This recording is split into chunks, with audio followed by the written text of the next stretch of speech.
Sometimes the truth is stranger than fiction, and today we're going to look at 3 stories that demonstrate that. But before we get into those stories, if you're a fan of the strange, dark, and mysterious delivered in story format, then you come to the right channel because that's all we do, and we upload 3 or 4 times every week. So if that's of interest to you, please secretly use the like button's toothbrush to clean a dog's teeth, and then just put the brush back. Also, please subscribe to our channel and turn on all notifications so you don't miss any of our weekly uploads. All right, let's get into today's stories.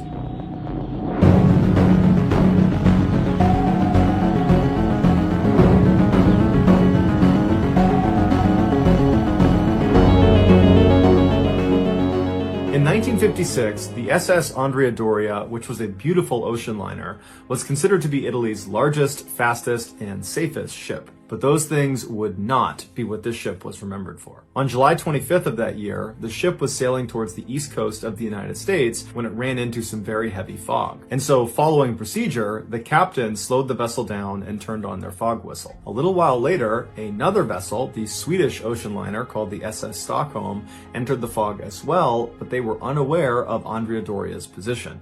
Now, both vessels were using radar, but unfortunately, both vessels misinterpreted what they were seeing, and so neither of them communicated with the other as they careened towards each other. When visual contact was finally made between the two ships, it was too late. A collision was imminent. At 11:10 p.m. that night, the bow of the Stockholm plowed directly into the side of the Andrea Doria, penetrating over 40 feet inside the ship before coming back out again. The impact killed 46 people on the Andrea Doria and 5 people on the Stockholm. When the story broke, every major news outlet around the world picked it up, including ABC News in the United States. And the news correspondent that they chose to cover this story was a man named Edward Morgan. And unbeknownst to his co-workers, his 14-year-old daughter, Linda Morgan, was on board the Andrea Doria, and just before he went on, he was informed that she was amongst the missing and presumed dead, and there was virtually nothing he could do but wait for more information. And so despite his incredible burden, Edward still went on the air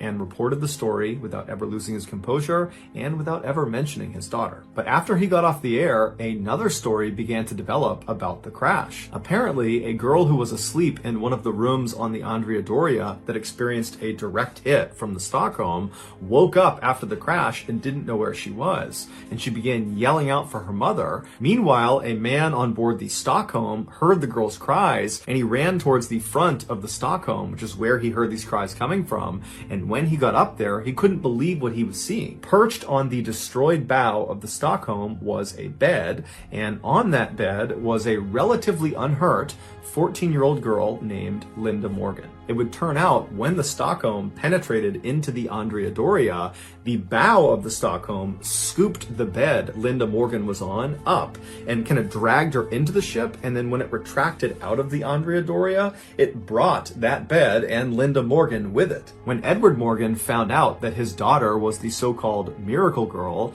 he was overcome with emotions, and he would go back on the air, and this time he would talk about his daughter and her incredible survival story, and he would also talk about how hard it was to deliver the news when it was about someone he loved. Linda would make a full physical recovery. She only suffered from a broken arm, but she would suffer enormously from survivor's guilt as her stepfather and her half-sister were both killed in the crash. On April 27, 1997, a farmer in Indonesia was walking his livestock through a thick sugarcane field near his house when he tripped on something. After he regained his balance and looked down, he noticed a strange mound of dirt that seemed totally out of place. He wanted to dig it up just out of curiosity, but he wasn't on his property, so instead he walked back to the village and he told the village leader about this strange pile of dirt and suggested he see what's under it. So the village leader and some other men headed back out to the field. They find this dirt pile, and the first thing they do is they poke it with a stick. The stick went right into the pile. It was a soft pile of dirt, and when they pulled it out, this horrible stench filled the air that was coming out of this mound. Worried about what they might find underneath this pile, the men decide to leave it alone and go back to the village and tell authorities about it, and the authorities promptly tell them to go back out there and uncover this thing and tell them what they find. And so the village leader and some more men head back out to the field, field, and they start digging. And pretty quickly, their shovel strikes something that's fairly soft inside of this mound. And so after delicately removing some more dirt, they discover a woman's face is looking right back at them. It appeared she had been buried up to her neck, and then someone had just thrown dirt on top of her head. At this point, the authorities did come out, and they were able to identify the body as belonging to a 21-year-old local woman named Dewey.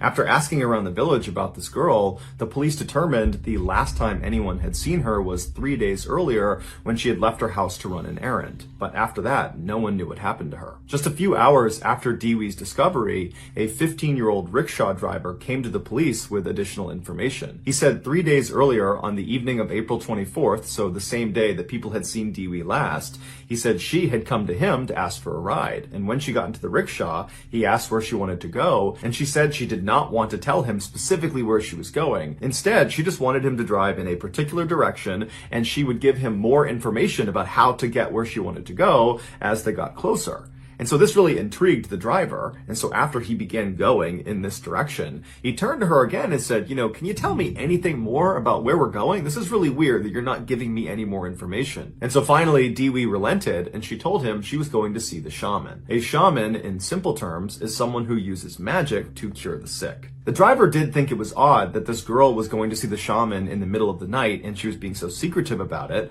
but after he dropped her off, he hadn't given it much thought until he found out she had died. The police approached the shaman, who was 45-year-old Ahmad Siraji, and they asked him if he had been with Dewey on the night of April 24th. Initially, Siraji said no, he had not been with her, and he had no idea what happened to her. But after police searched his house and found Dewey's belongings inside, Siraji said, okay, I've been lying and I have a confession to make. And he would very nonchalantly tell police that not only had he killed Dewey, he had also killed dozens of other women the same way and buried them in the sugarcane field. And so the police went out to the field and started looking around, and they found all these mounds of dirt all over the place, and under them were women buried up to their neck. After the excavation was all done, the police believed they found the bodies of 42 different women, but truthfully, that was just a guess. They believed there could be more. During his trial, Siraji explained in detail why he did the things he did. He said back in 1986, so 11 years earlier, he had this vivid dream where his deceased father came to him and instructed him to drink the saliva of 70 women. And if he did that, he would become immortal. When Siraji woke up, he didn't chalk up this experience as just a strange dream. He believed he had just had a real interaction with the spirit of his dead father, and so he decided he would do as he was told.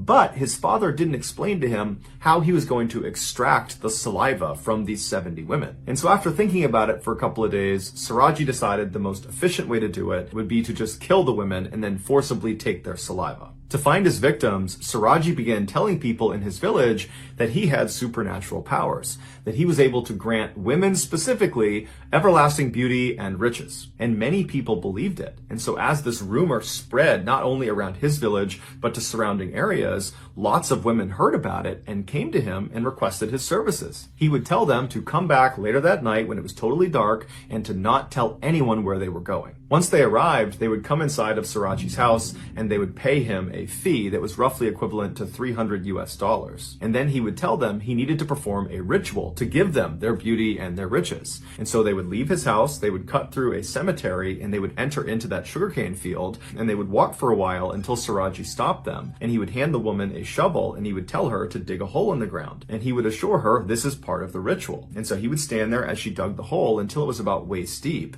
And then he would tell her to get in the hole and put her hands by her side. If she was at all nervous, he would just reassure her again that this is all part of the ritual, that lots of people have done this before, that it's totally safe. And so she'd get in the hole, she'd put her hands by her side, Siraji would take the shovel and he would fill the hole back in until she was completely immobilized. And then at this point, Siraji would pull out a cable, he would wrap it around their neck, and he would strangle them to death. And then once they were dead, he would pull their body out of the hole, and then he would forcibly extract their saliva. And then after that, he would take the shovel again and dig the hole a little bit deeper, and then he would put the body back inside the hole, making sure their head was still sticking out of the ground. And he would orient them so their face was looking towards his house. house because he believed having these women constantly looking at him at all hours of the day gave him more power. He said as for Dewey, when she first came to his house and she had paid that fee, she was worried about leaving and going and doing this ritual. It scared her. And so Siraji told her to wait, and he went into the other room where his wife was, and he told her that, hey, I'm gonna go kill this girl and I need your help. I need you to calm her down. And his wife, who had no idea her husband was a mass murderer, just immediately went along with it. She came back into the room and she assured Dewey that everything was totally fine. They had done this before. It was all going to be perfectly safe. And she even said she would come with them to do this ritual. And so at this, Dewey was much more calm and she agreed to go. And so the trio left the house. They went through the cemetery, out to the field, and then only 2 people came back. Siraji was executed in 2008 by firing squad, and his wife was sentenced to life in prison.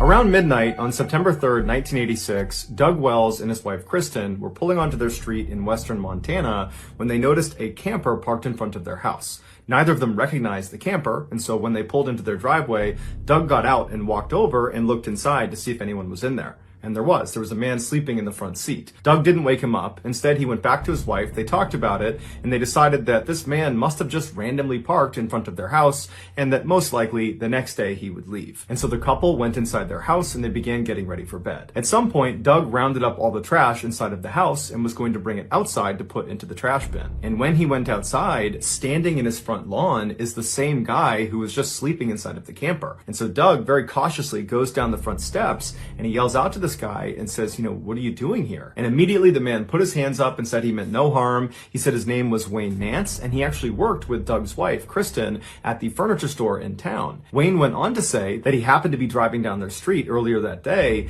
and he spotted someone standing outside one of their windows looking in their house, and he knew it was Kristen's house, and he looked in their driveway, and he saw that Kristen wasn't home, and it looked like nobody was home, and so he decided he would just park out front and try to scare off this person and wait for Kristen to get back. But by the time Kristen got back, he had fallen asleep. Doug was totally caught off guard by this whole situation. The idea that there's this guy on his property talking about another guy that was lurking around his property. And so he asked Wayne, did you see this guy again after that first time you saw him? And Wayne said no, he hadn't, but he didn't have a flashlight. And so maybe if Doug went in the house and got some flashlights, the 2 of them could walk the property and make sure nobody was there. Doug thanked him for the offer and said, okay, well, why don't you come in the house and I'll go look for those flashlights.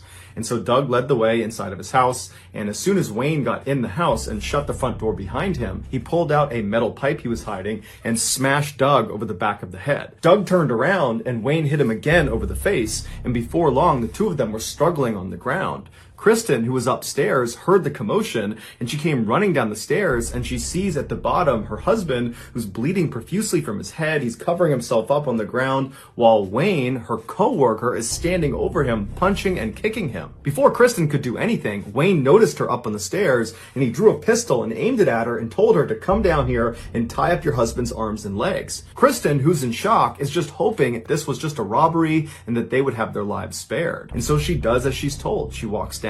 Wayne throws her some cord. She ties up her husband's arms and legs. And then afterwards, Wayne leads Kristen back upstairs to the bedroom where he ties her up as well. After that, Wayne went back down to the main floor where Doug was still laying on the ground, and he grabbed Doug by the legs and he pulled him down the flight of stairs to the basement where he tied him up to a pole. And then he savagely beat him with the pipe before Wayne pulled out an 8-inch blade and plunged it directly into Doug's chest all the way in. And then when he pulled it out again, Doug slumped over. Wayne went back upstairs all the way to the second floor to check on Kristen, and he saw she had managed to get partially out of her restraints and she was reaching for the landline, and so he jumped on top of her and managed to restrain her all over again. And then after he was confident in her restraints, he went back downstairs to make sure Doug was dead. When he got down there, he saw Doug was still slouched over in the same position he had left him, and so Wayne assumed Doug must be dead, and Wayne went back upstairs to assault Kristen.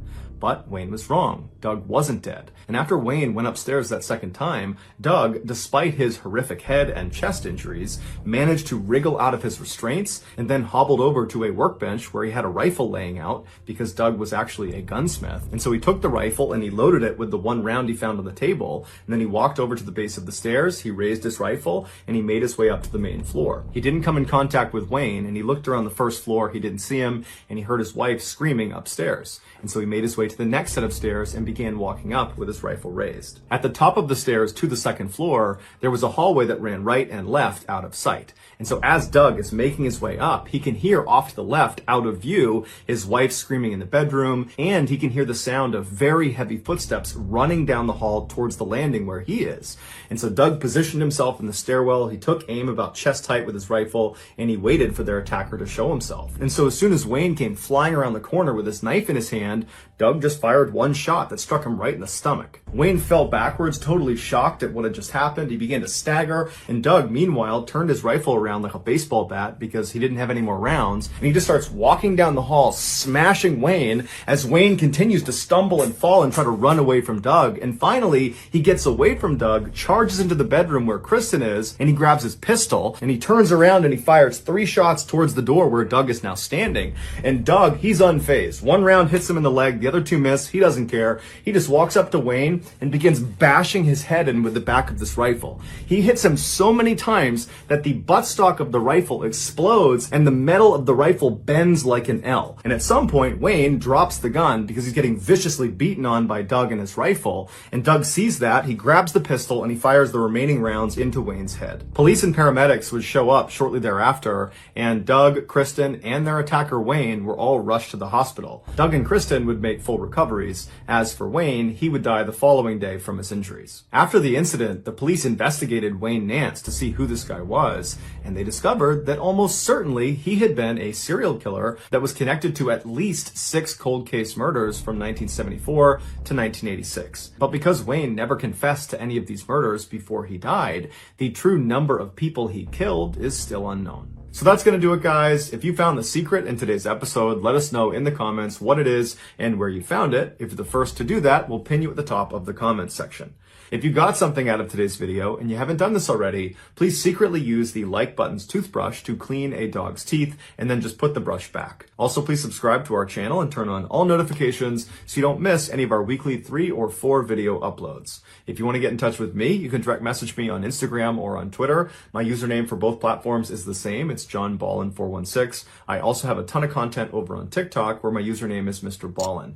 I also have a second YouTube channel called MrBallen Shorts where I post random short videos and lost episodes. If you have a story suggestion, please submit it to our subreddit just called MrBallen. It's linked in the description below. So whether I see you on Instagram, Twitter, TikTok, Reddit, YouTube, or some combination, just know that I really appreciate your support, and until next time, that's going to do it. See ya.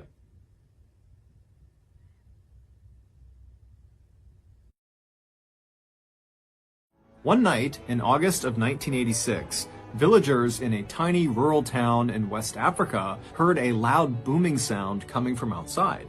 Most of the villagers thought this sound was thunder, others had no idea what it was, but the noise seemed insignificant. Little did they know, that sound was actually a death sentence. They just didn't know it yet. This story sounds like it was pulled straight out of an apocalypse movie, except it really happened. And the scary part is, it could happen again today. But before we get into that story, if you're a fan of the strange, dark, and mysterious delivered in story format, then you've come to the right place because that's all we do, and we upload once a week. So if that's of interest to you, please offer to make the like button a s'more, but instead of chocolate, use mud. Also, please subscribe to our channel and turn on all notifications so you don't miss any of our weekly uploads. Okay, let's get into today's story.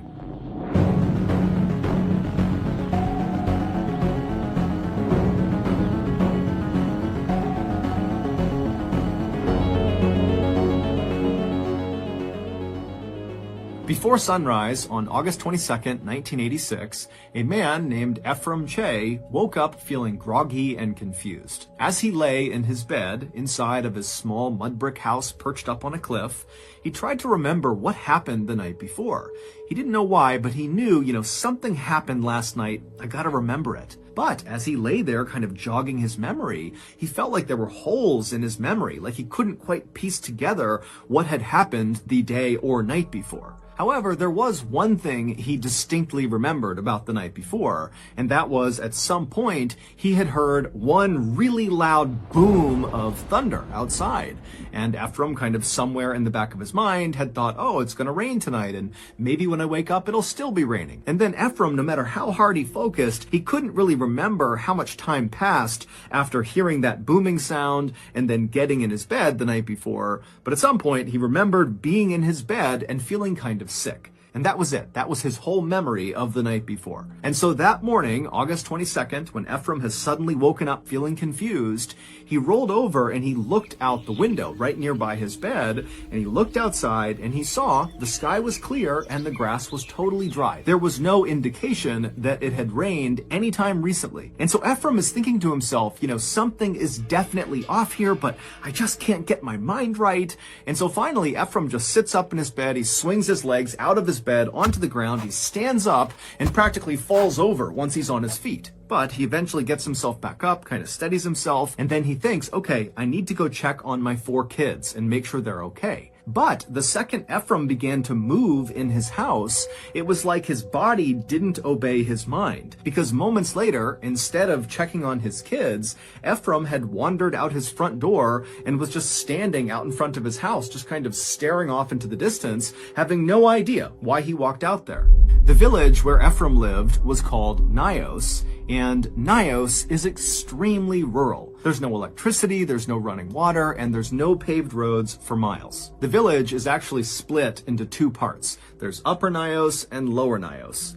Ephraim lived in Upper Nios, right near this big, beautiful lake called Lake Nios, but the majority of villagers lived in Lower Nios, which was below the lake. So that morning, after Ephraim kind of found himself standing outside of his hut for no reason, he began looking around in hopes that other people would be out and about in Upper Nios, where he lived, so he could go talk to them and try to figure out what was wrong with him or, what was going on generally. But as he scanned around Upper Nios, he saw there was not another soul anywhere. He was it. He was the only person walking around. So, without giving it much thought, Ephraim decided he would just start walking down towards Lower Nios to try to talk to someone down there. And so he left his hut and he began walking down the hill that would take him to Lower Nios. After Ephraim got about halfway down this hill, right when he was near Lake Nios, he stopped because suddenly he became totally aware of the fact that the world was totally silent. Normally, the baboons in the nearby forest would be barking and insects would be humming and birds would be chirping, but now it was just completely, totally silent. Even the mosquitoes that were a totally annoying constant in Ephraim's life were gone. It was like the entire world had just shut down. And as Ephraim is looking around, wondering what is going on here, he hears off to his right, over near the lake, a woman shrieking at the top of her lungs. And so Ephraim whipped his head in the direction the screams were coming from, and he saw there was this woman about 100 feet away. She was a local, and she was looking right at Ephraim, and she was barely dressed, and she was ripping the rest of her clothes off, and she was just screaming. And so acting on instinct, Ephraim immediately turned and just started running towards this woman. And as he's bounding towards her, getting closer and closer, he's starting to notice there's these strange shapes on the ground kind of near this woman. But as he was staring at them, he just couldn't quite place what they were. But when he got about 20 feet away from this shrieking woman, he stopped again because he realized the shapes on the ground were this woman's entire family. They were all just laying on the ground as if they were sleeping. And near them was all of their cattle, also just laying on the ground as if they were sleeping. But as Ephraim stared at each of these people and each of these animals on the ground, he saw there was some blood around their noses and their mouths, and he realized no person who's sleeping would be that still. These people are all dead. These animals are all dead. And so standing there, Ephraim turned his attention from the bodies back to this woman who had dropped to her knees, and she was grabbing her father's arm and yanking on it and screaming for him to please wake up. But Ephraim could tell there was nothing she could do. Everyone was gone. And Ephraim knew somewhere deep down that, he's supposed to go over and help this woman or console her. But suddenly this wave of fear came over him. The combination of having no idea what's going on, his mind really wasn't working still, and now seeing all these dead people, it was like he just couldn't handle it. And so even though he felt terrible about this, Ephraim took one last look at this very distraught woman and her deceased family, and he turned and he ran away. And when he got back to the main trail, he continued downhill in the direction of Lower Nios. Like all of you, I spend virtually all of my time daydreaming about climbing onto the back of a wild stallion and galloping down a deserted highway into an abandoned city full of zombies that I need to fight off using my wide array of strange DIY weaponry. Well, dream no more, because today we can kill zombies for real, digitally, with Doomsday: Last Survivors. And before I show you this gem of a game, I have a surprise for you. Thanks to Doomsday, not only can you now slaughter zombies with me, but also you can win $10,000 in cash prizes. Click the link in the description below and download the game, and you could potentially win some of that money. In Doomsday, which is a zombie survival strategy mobile game, you can choose whatever shelters you want and then go out and recruit the strongest heroes, like Catherine with her amazing spinning chainsaw, and they can lead your squad and defend your base from the endless waves of zombies. Another awesome thing about this game is you can march freely and change your route at any time to attack the enemy strategically. Also, you can join an alliance to explore the world with other zombie hunters. Heck, you might even run into me and Lungy's alliance, and maybe we'll let you join. So again, Doomsday, which lets you finally kill zombies for real, digitally, is offering $10,000 in cash prizes. To potentially win some of that money, click the link in the description below and download the game, and you will see there is a might ranking, and the top 5 in that ranking will each walk away with $1,000 each. Outside of that might ranking, many other players will be chosen for cash prizes, some up to $500 each. Hurry and download Doomsday right now so you can join the limited time events to get the legendary hero Jaden and a $250 gift pack for free. The next zombie wave will arrive in 8 hours, so join me and old Lungy now.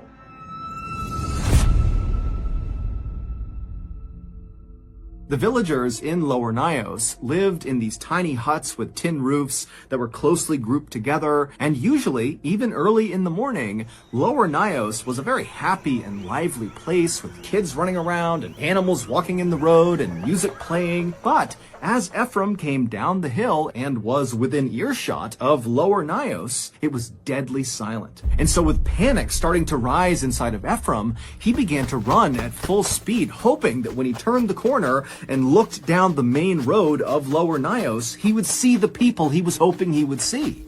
But when he turned the corner and looked down Main Street, all he saw were dead animals everywhere. They completely covered the streets, the sidewalk, everything. And so at this point, Ephraim was so desperate to see another person that he kept his eyes looking straight ahead so as not to look at all the dead animals, and just ran straight into Lower Nios, and he turned towards the first hut he saw, and he ripped the door open and he stepped inside, and as soon as he did, he just stopped.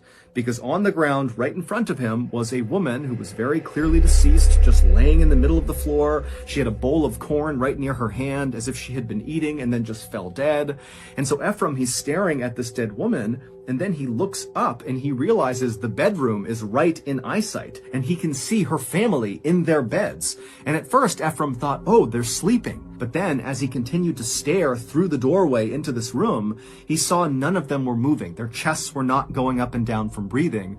Her whole family, they were dead too. At this, Ephraim kind of stumbled backwards out of the hut, and then he turned around to face the road he had just been on with all the animals. And when he saw the road again, it was like a piece of his brain started working properly again, because he realized those weren't animal bodies. All those bodies he saw when he came in, those were people. Yes, there were some animals, but most of them were people. He could see people slumped on top of each other, kind of piled up in doorways. He saw one person who was on his motorcycle in the middle of the road, just slumped over his handlebars. And many of the bodies were either naked or partially clothed, with piles of clothing next to them, as if they had been trying to rip their clothes off as fast as they could, like the woman up at the lake had been doing. And as Ephraim looked around in horror, he also realized realized that there were no markings or cuts or wounds on any of these people. It was like they were just going about their lives when suddenly they died. And so without anything else to do, Ephraim just continued to walk in the direction he had come into the village, hoping that if he kept on going, he might run into someone who was alive. And so he begins walking down the road, he's stepping over bodies, he has no idea what to make of this, and then way down the road, up ahead, he sees there are two people coming towards him. There's a man and what looks like his son, and they're jogging down the road, stumbling over bodies, running towards Ephraim. And so Ephraim stops, expecting these people are going to stop and talk to him. But as these two people got closer, Ephraim saw both of them, the father and the son, their eyes were wide and they were looking straight ahead with kind of a distant 1,000-yard stare, and they didn't stop for a second for Ephraim. It was like they didn't even see him. They just kept on running down the road, past all the bodies. Ephraim didn't try to stop them. He just watched as they passed. And then at some point they veered off the road and ran into the forest and disappeared. And it was at this moment that another part of Ephraim's brain seemed to kind of fit into place. Because as he watched this father and son disappear, he suddenly had this memory come flooding back into his mind. And it was a memory of when he was a kid and his grandfather told him a story. And the story was about Nyos villagers a long, long time ago who decided they wanted to cross Lake Nyos from one side to the other. And so their leader magically parted the waters of Lake Nyos, creating a walkway on the lake bed from one side to the other, and the villagers began to walk. And then about halfway across, a mosquito landed on the leader's shoulder, and when he went to slap the mosquito, he lost control of the waters and they came crashing down and drowned all of them. Ephraim's grandfather told Ephraim that the ghosts of these drowned villagers now resided between these two big rocks located near Lower Nyos. And so growing up, Ephraim, along with many other people in this village, believed that because of these ghosts, Lower Nyos must be haunted. And in fact, that was actually why Ephraim built his house in Upper Nyos, to avoid these ghosts. And so now, as this memory of hearing this story from his grandfather has come flooding back to Ephraim, he thinks to himself, of course, all of this is the work of those ghosts. And so fearing he would be attacked next, Ephraim turned and just continued running down the road, dodging bodies as he went. And as he ran along, periodically he would stop at various tin huts and he would fling the door open in hopes he would find some survivors. But each time he went inside, everybody in there would be dead, lying in their beds or sitting in chairs or lying on the ground. But after running for quite a while, Ephraim turned to go into yet another hut, and right as he reached for the door opened on its own. And standing in front of him was the owner of this hut. His name was Joseph Naquain, and he was in much worse shape than Ephraim. The night before, Joseph had been inside of his hut when suddenly outside he heard that very loud booming sound that sounded like thunder to Ephraim. And then after hearing the sound, Joseph heard his daughter in her bed making this terrible snoring sound. And so instinctively, Joseph turned to walk over to his daughter to make sure she was okay, but he only got a few steps before he collapsed to the ground. He had woken up that morning with cuts all over his arms from where he fell, and he was also totally exhausted and very confused like Ephraim, and so he managed to drag himself over to his daughter's bed, and he pulled himself up onto her bed, and when he got up there, he realized his daughter was deceased. And so now, Joseph has opened the door, and he's looking out, and there's all these dead people everywhere, and Ephraim is looking back at him, and Joseph just can't process anything. He's just standing there in a total daze, and Ephraim, he wanted to say something, but no words could come out, and so he too just stood there looking at Joseph. And the two men just stood there right on the threshold of this hut, staring at each other, saying nothing for several minutes, until finally they both just extended their hands and shook silently, and then Ephraim turned around and ran back into the road. And so Joseph at first followed Ephraim kind of out of instinct, but very quickly he veered off from Ephraim, and Joseph went into his neighbor's hut to see if they were okay. But when he opened the door and went inside, he saw all of his neighbors were deceased. But Joseph, he barely reacted to this. It was like he was so numb to what was going on, he just couldn't process it. But after seeing all of his neighbors dead, somewhere deep down inside of his consciousness, Joseph knew he had to go find help. That was his mission. And so he left his neighbor's hut, he ran back to his own hut, he climbed onto his motorcycle, and he started to drive. It took Joseph a long time to drive to the next closest village, but when he got there, there were people and they were all alive. And so Joseph tried to tell them what had happened in his village, but Joseph just had such a hard time putting his thoughts together that his sentences just didn't make sense. He was kind of incoherent. And then when he did make sense, the things he was talking about, an entire village just suddenly dying, sounded crazy. And so nobody at this other village took Joseph seriously, and so that day, nobody from this other village went to Nios to see what was going on. But the next day, people from this other village did go to Nios, and when they got there, it was exactly as Joseph had said. The whole village was dead. And as authorities would soon find out, it was not just Nios that was affected by this tragic event. Several villages not far from Nios had also suffered mass casualty events on the morning of August 22nd, 1986. And soon, news of these strange mass death events in West Africa were making the news all over the world. And so on August 25th, 3 days after this terrible event, an American scientist named Joseph Devine turned on his TV and saw the news coming out of West Africa. The newscasters were totally baffled about how this could have happened, and no one can figure out what killed these people. And Devine is just staring at his TV in shock, and then he turns, runs to his phone, and he calls his contact at the US government and told them, "You gotta send me to Nios." And because his contact knew Devine's background, he immediately said, "Yes, I'll get you on a flight as soon as we can." Devine and his scientific partner, Haraldur Sigurdsson, arrived in Nios 2 days later on August 27th. When they got there, they saw the military was burying the dead in these huge mass graves, and looking on were the few survivors of this event, like Joseph and Ephraim. Along with Ephraim's family, they also survived, as well as other villagers who had come to see what happened. And so as Devine and Sigurdsson kind of maneuver their way through this crowd of very solemn people, they heard them talking about what they thought happened to all these people. And the theories ranged from secret governmental experiments to invisible superweapons to even atomic explosions. Others, like Ephraim, believed this was paranormal, that those ghosts from the drowned villagers had attacked the village. But Devine and Sigurdsson were reasonably sure that none of those theories were correct. They felt like they did know what actually happened because they had actually witnessed a tragedy like this before, but on a much smaller scale. 2 years earlier, and 60 miles south of Nios, in an area called Lake Manoon, 37 people suddenly dropped dead. And Devine and Sigurdsson had been sent out there to try to figure out what happened to these people.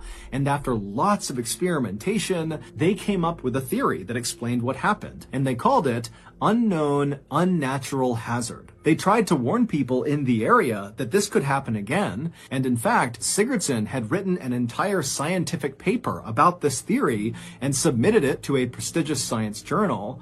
But nobody took Devine or Sigurdsson seriously. What they were proposing sounded made up. It sounded preposterous. But now, in Nios, it looked very much like their unknown, unnatural hazard had happened again. Devine and Sigurdsson would leave the group of people watching this mass burying take place, and they would make their way up the hill to Lake Nios, where they would immediately get to work taking water samples from deep inside the lake. And after capping these samples, the lids began popping off. And that was the moment that Devine and Sigurdsson knew their unknown, unnatural hazard theory had to be correct. Lake Nios is not your typical lake.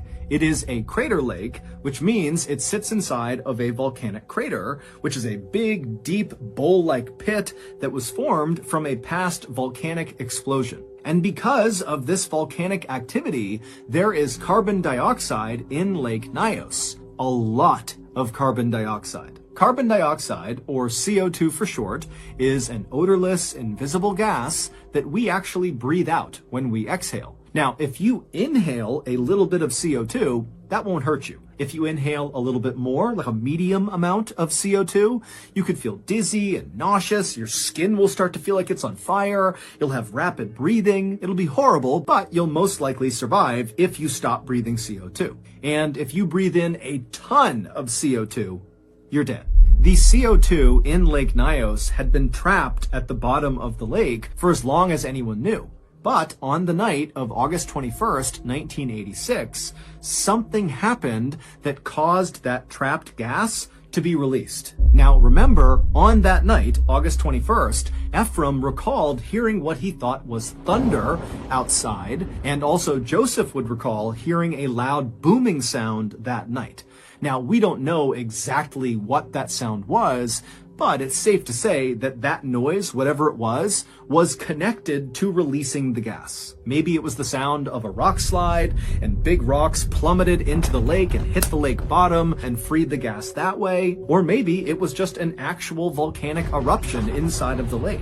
Whatever it was, when the CO2 was freed, it bubbled to the top like it bubbled and popped off the lids of their sample tubes. And when it reached the top of the water, it kind of formed a cloud above the lake. Now, we can't see the cloud, but you can imagine a big cloud, and then this toxic CO2 cloud kind of rolled its way down the hill towards Lower Nios and other villages in the area. And when this big toxic cloud began coming in contact with people, with animals and insects, virtually all of them died. As for the few who survived, like Ephraim and his family and Joseph, they were left feeling horribly confused, disoriented, nauseous, totally dizzy from CO2 poisoning. But when they finally were able to get away from Nios and breathe fresh air, the effects of CO2 poisoning wore off and they were okay. This deadly CO2 phenomenon was exactly what happened on a much smaller scale 2 years earlier at Lake Manoon. It was the unknown, unnatural hazard that Devine and Sigurdsson had tried to warn people about. The official death toll of the Lake Nios disaster was more than 1,700 people and more than 3,500 livestock, although exact numbers will likely never be known. Today, people have moved back into Upper and Lower Nios, including Ephraim, despite the fact that authorities have said that lake is still very dangerous and another unknown, unnatural hazard, aka a CO2 disaster, could absolutely happen again. So that's going to do it. If you got something out of this episode and you haven't done this already, please offer to make the like button a s'more, but instead of using chocolate, use mud. Also, please subscribe to our channel and turn on all notifications so you don't miss any of our weekly uploads. We have a podcast called the MrBallen Podcast that puts out brand new podcast exclusive stories on Monday mornings, and on Thursday mornings we upload remastered versions of our best YouTube videos. Again, it's just called the MrBallen Podcast, and it's available exclusively on Amazon Music. Consider donating to our charity. It's called the MrBallen Foundation, and it provides support to victims of violent crime as well as their families. Monthly donors to the MrBallen Foundation Honor Them Society will receive free gifts and exclusive invites to special live events. Go to MrBallen.Foundation and click on Get Involved to join the Honor Them Society today. We have 2 additional YouTube channels, MrBallen Shorts and MrBallen en Español. We post near daily content on TikTok, Facebook, and Snapchat. All of those pages are just called MrBallen. If you want to get in touch with me, please follow me on any major social media platform and then send me a direct message. My username is just @MrBallen, and I really do read the majority of my DMs. Check out our merch at shopmrballen.com, and if you have a story suggestion, please submit it to our subreddit just called MrBallen. It's linked in the description below. So whether I see you on Instagram, Twitter, TikTok, Reddit, YouTube, Facebook, other YouTube channels, the podcast, wherever, just know that I really appreciate your support. And until next time, that's going to do it. See ya. Sometimes the truth is stranger than fiction, and today we're going to look at 3 stories that demonstrate that. But before we get into those stories, if you're a fan of the strange, dark, and mysterious delivered in story format, then you've come to the right channel, because that's all we do, and we upload 3, 4, even 5 times every week. So if that's of interest to you, please offer to take the like button out on your boat for a scuba diving trip, and once they get off the boat and they go underwater, just turn your boat around and head back to shore.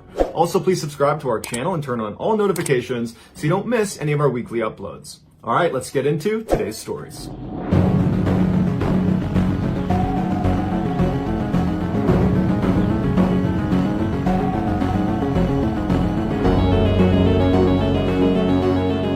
A 28-year-old Russian man named Artyom Sidorkin started having severe chest pains, and at first he tried to ignore it, but it got so bad he could barely stand up, and then he began coughing up blood, and so finally he went to the emergency room. When he got there, even before the doctors examined him or gave him an x-ray, just based on the way he presented to them, being pale in the face and hunched over and very sick looking, they assumed this must be something very serious. So that day they brought Mr. Sidorkin in for an examination, and after talking to him and hearing about all of his symptoms and just looking at him, the assumption was he probably has a tumor in his lungs. And so they sent him in for an x-ray, and afterwards the radiologist looked at the x-ray and confirmed that yep, there is a mass growing inside of your lungs. And so before they went to just start removing huge pieces of his lung, they told him that they would like to do a biopsy where they remove a small piece of the tissue and test it to see if it's cancerous or not. And so Mr. Sidorkin is terrified, but he says okay. He schedules his surgery. He goes in a couple days later, and the surgeon pulls out a piece of his lung tissue, and as it's sitting on the tray, he looks down at the tissue, the surgeon does, and he realizes there's something hidden inside of the tissue, as if the tissue was like an envelope holding something inside of it. And so he opened it up, and there, growing on the side of his lung, was a small fir tree. It was 5 centimeters long, it was green, it looked very lively, it was just a thriving little tree. The doctors believed Mr. Sidorkin, who was a botanist, had inhaled a seed of a fir tree, and it got lodged inside of his lung tissue. And then as it grew, its pine needles began piercing his blood capillaries, causing him to cough up blood. After the discovery of what was inside of his lung, a spokeswoman for the Royal Botanic Gardens in London said that it is possible for a seed to germinate inside of the dark, damp conditions inside of a lung, but it is unbelievably bizarre. When doctors informed Mr. Sidorkin that he did not have cancer, he had a tree, Mr. Sidorkin was shocked, and he said, I never got the sense that there was a tree growing inside of me. But more than shocked, he was just relieved that he was cancer-free. There is a picture of this tree inside of his lung tissue, but it's a bit graphic, so if you want to see it, go ahead and Google tree in lung, and I'm sure you'll find it. Growing up, Pauline Dakin always suspected that there was just something off about her family. And years later, she would find out she was right. In 1970, when she was 5 years old, her parents, Ruth and Warren, separated. And to Pauline, it wasn't that much of a shock because her father, Warren, was a heavy drinker and he's extremely violent. But after they separated and Pauline, her mother, and brother had moved into another house on the other side of Vancouver, Canada, Pauline noticed her mom started to act really anxious all the time, but she never knew why. When Pauline was 9, her mother told her and her brother that they were going to go on a vacation to Winnipeg, which is 1,000 miles away from Vancouver. And so they loaded up the van, they hopped in, and they drove all the way to Winnipeg. And when they got out, they went inside their new vacation home, and Ruth informed her children that they were actually never going back to Vancouver. And when Pauline and her brother said, why? Dad's still back in Vancouver. I want to see Dad. But Pauline said, sorry kids, this is the way it has to be. And when you're old enough, I'll explain everything. Confused and sad, Pauline and her brother began starting a new life in Winnipeg. Over the next 4 years, Pauline never saw her father, and so she lost touch with him. But she started making a couple close friends in Winnipeg, and she was starting to feel like this was home. But right as she was starting to feel normal, her mother told her and her brother that they needed to move right now all over again. This time they were going to go all the way to New Brunswick, the far east side of Canada. Their mother made them swear they would tell no one about this move. But later that day, when Pauline was with her best friend Wendy, she let it slip that she was moving, and so when Ruth came to pick Pauline up from Wendy's house, the two girls had to affect these sort of breezy goodbyes to each other so that Pauline's mother wouldn't suspect anything. Once in New Brunswick, the family did put down roots, and they stayed there for many years, but Pauline's mother still was just incredibly anxious and paranoid about something. The kids just had no idea what it was. Fast forward to 1988, when Pauline was 23 years old, she had moved 2 hours away from the family home in New Brunswick and was living with her boyfriend and was working as a reporter at a local newspaper. And during that time, her mother called her and said, hey, I'd like to meet you at a motel. I'm finally ready to tell you everything about your childhood. Pauline was really intrigued and excited. This was a conversation that was literally decades in the making. And so Pauline eagerly went to the motel. She saw her mother waiting outside, kind of pacing around, looking very anxious. And so she walks up to her mom and she waves and she's about to speak when her mother just looks up at her and puts her finger over her lips, telling her to be quiet. And then she jams an envelope into Pauline's hands. And on the envelope, it just says, don't say anything. Put your jewelry inside of this envelope. It's probably actually bugged. I will explain everything inside. Just please don't speak. And so now Pauline's really confused, but she did as she was told. She took her jewelry off, put it in the envelope, and gave it back to her mother. And then the two of them silently walked into the motel, into the room where Pauline's mother was staying. When they went inside, there was a man sitting in the middle of the room that Pauline immediately recognized. It was the reverend of their church when they used to live in Vancouver. His name was Stan Sears, and Pauline's mother had been his secretary the whole time they'd gone to that church. Pauline always knew her mother and Stan were close friends, and in fact had kept in touch after they left Vancouver and were in Winnipeg and then New Brunswick. In fact, Pauline remembers periodically seeing Stan show up in Winnipeg and New Brunswick to visit with Pauline's mother. So it was a surprise, but not a total shock, when Pauline's mother confessed to her that in fact she and Stan had fallen in love, and in fact they had had a secret relationship from the time they lived in Vancouver. But this revelation was nothing compared to what Pauline heard next. Her mother explained that the reason they had had to move so many times during her childhood was because Pauline's father, Warren, was actually a mobster and was a key member of an organized crime syndicate in Vancouver. Right after they separated, Pauline's mother found out she had a hit put on her head because the mob now believed that the husband could not control her anymore and she knew too much. Stan also found out that he had a hit on his head because Ruth discovered that the mob wanted to kill him too because they knew about their relationship. And then also, apparently Stan was counseling a man that was in his congregation that wound up being a mobster, and so the mob believed this man had given up critical information to Stan, making him even more of a liability. At first, Stan said he didn't believe any of this, but when he found out the man he had been counseling had been assassinated,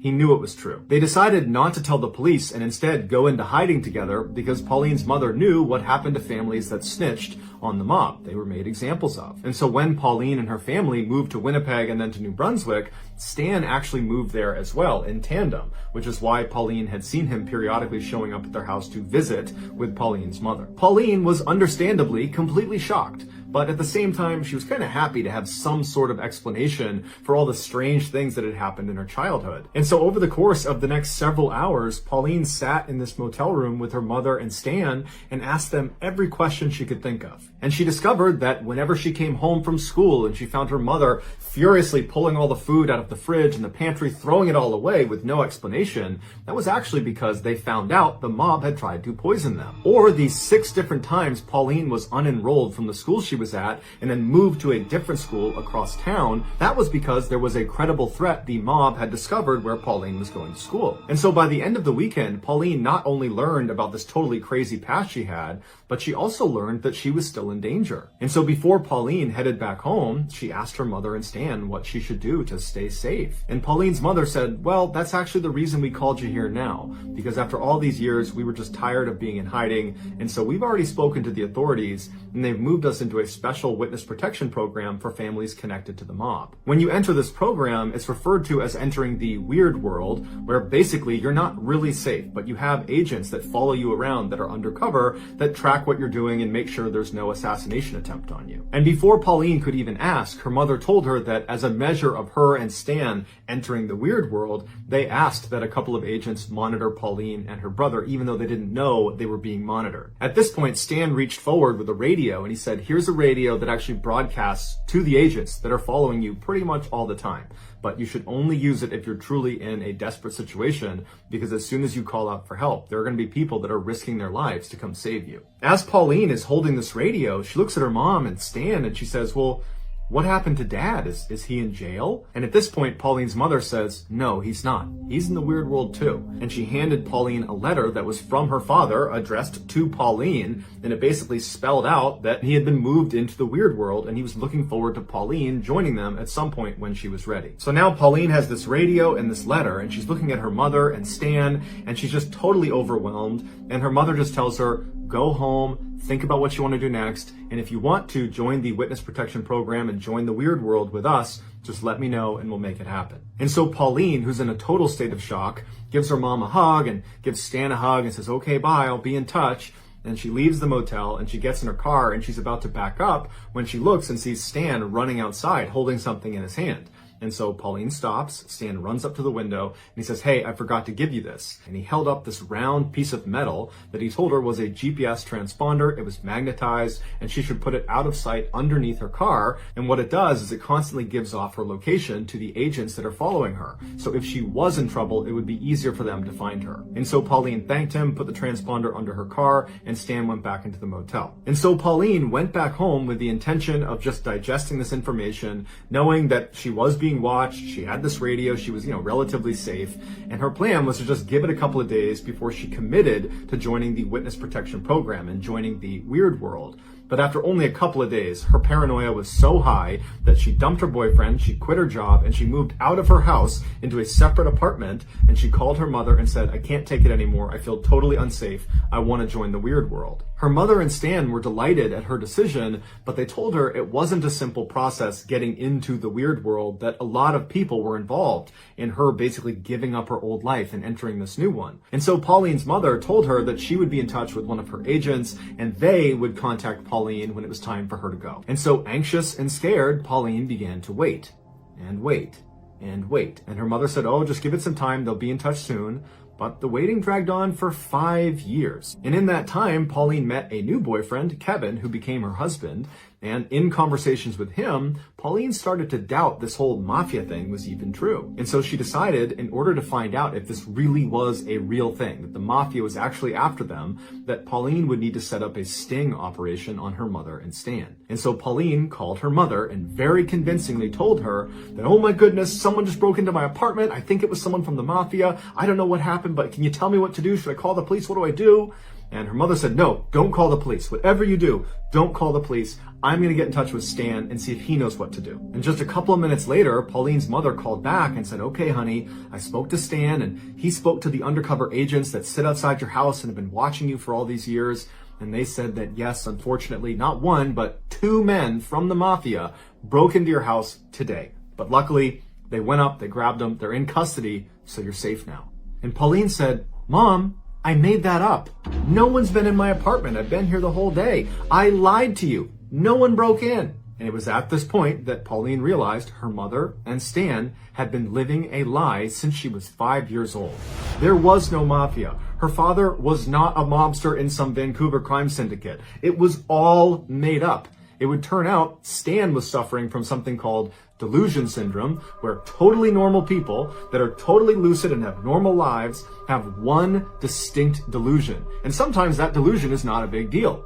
But sometimes it is, like they believe the mafia is after them. And during his relationship with Pauline's mother, he passed on his delusion to her through something called folie à deux, which translates to madness for two, which is shared delusion syndrome, where someone who's delusional, who's a dominant personality, can pass that on to a subordinate personality. After confronting her mother and then also confronting Stan at a later date, neither of them said, "This is a lie, you're right, you caught us," because they believed it, and they took to their graves the belief that the mafia was after them. Their biggest concern after Pauline said this isn't true was not that they had been exposed as potential frauds. It was that, oh no, Pauline's going to expose herself to the mafia because she's not using her GPS transponder or her radio or living in the weird world with us. She's going to get assassinated by the mafia. And so even though Pauline never got an apology from her mother or got to really talk about the insanity of this whole situation, because again, her mother and Stan took to the graves the belief that the mafia was in fact after them,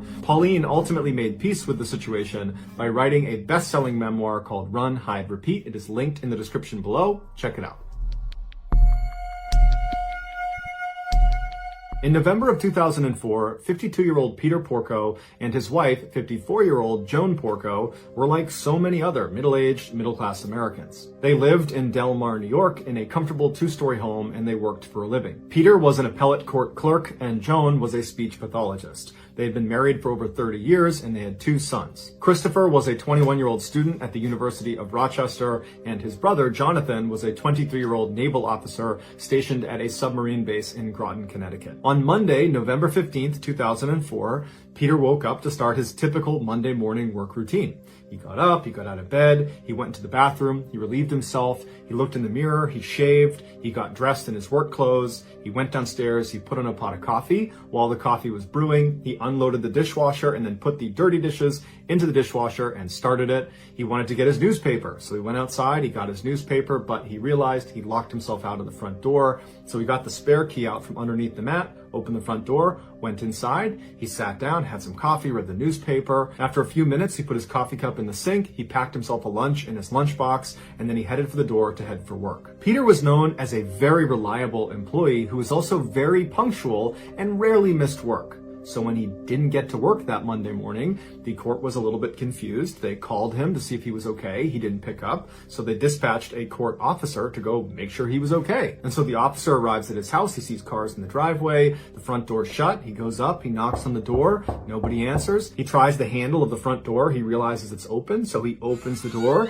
and he yells out, "Hey, I'm just looking for Peter." And the door hits something on the ground. He pokes his head inside and looks down, and there on the ground, the thing blocking the door, is Peter Porco's body. He's clearly deceased, and he clearly has a massive head wound. The court officer steps outside immediately, calls 911, local police show up, they go inside, and sure enough, Peter is dead. They go upstairs and they find his wife, Joan, in bed, also with a massive head wound, but she was still alive. Joan was rushed to a hospital where she underwent emergency surgery and then was put into a medically induced coma. Meanwhile, the police began their investigation into who could have done this. They quickly discovered that the home's alarm system had been smashed and a phone line, because there still was landlines at the time, had been cut from the outside, and a screen in one of the windows had been slashed that looked like the way someone climbed into the house. However, nothing appeared to have been stolen because police almost immediately found Peter's wallet with money inside of it still sitting in the house, as well as very expensive jewelry that belonged to Joan still sitting in the house. As they continued to search the house, they discovered a fireman's axe that belonged to the Porcos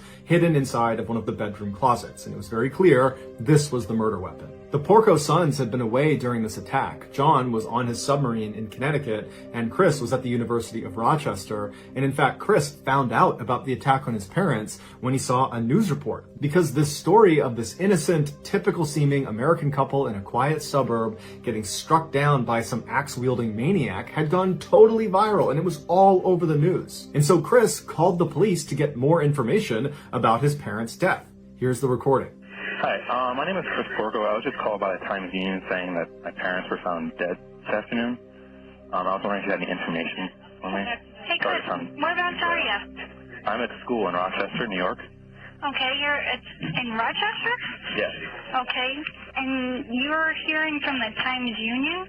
Yeah, they said my parents were found, I guess, dead. I don't know. They didn't say how or anything. So you will be here probably, you're going to go right to Albany Med? I don't know. I don't even know where my mom is, but... Yeah, she is at Albany Med. Okay. Do you know her condition? No, because I haven't talked to her. Let me give you my pager number. As you can tell, Chris is extremely emotional. He's beside himself. He can barely speak. He's so upset about what's happened to his parents.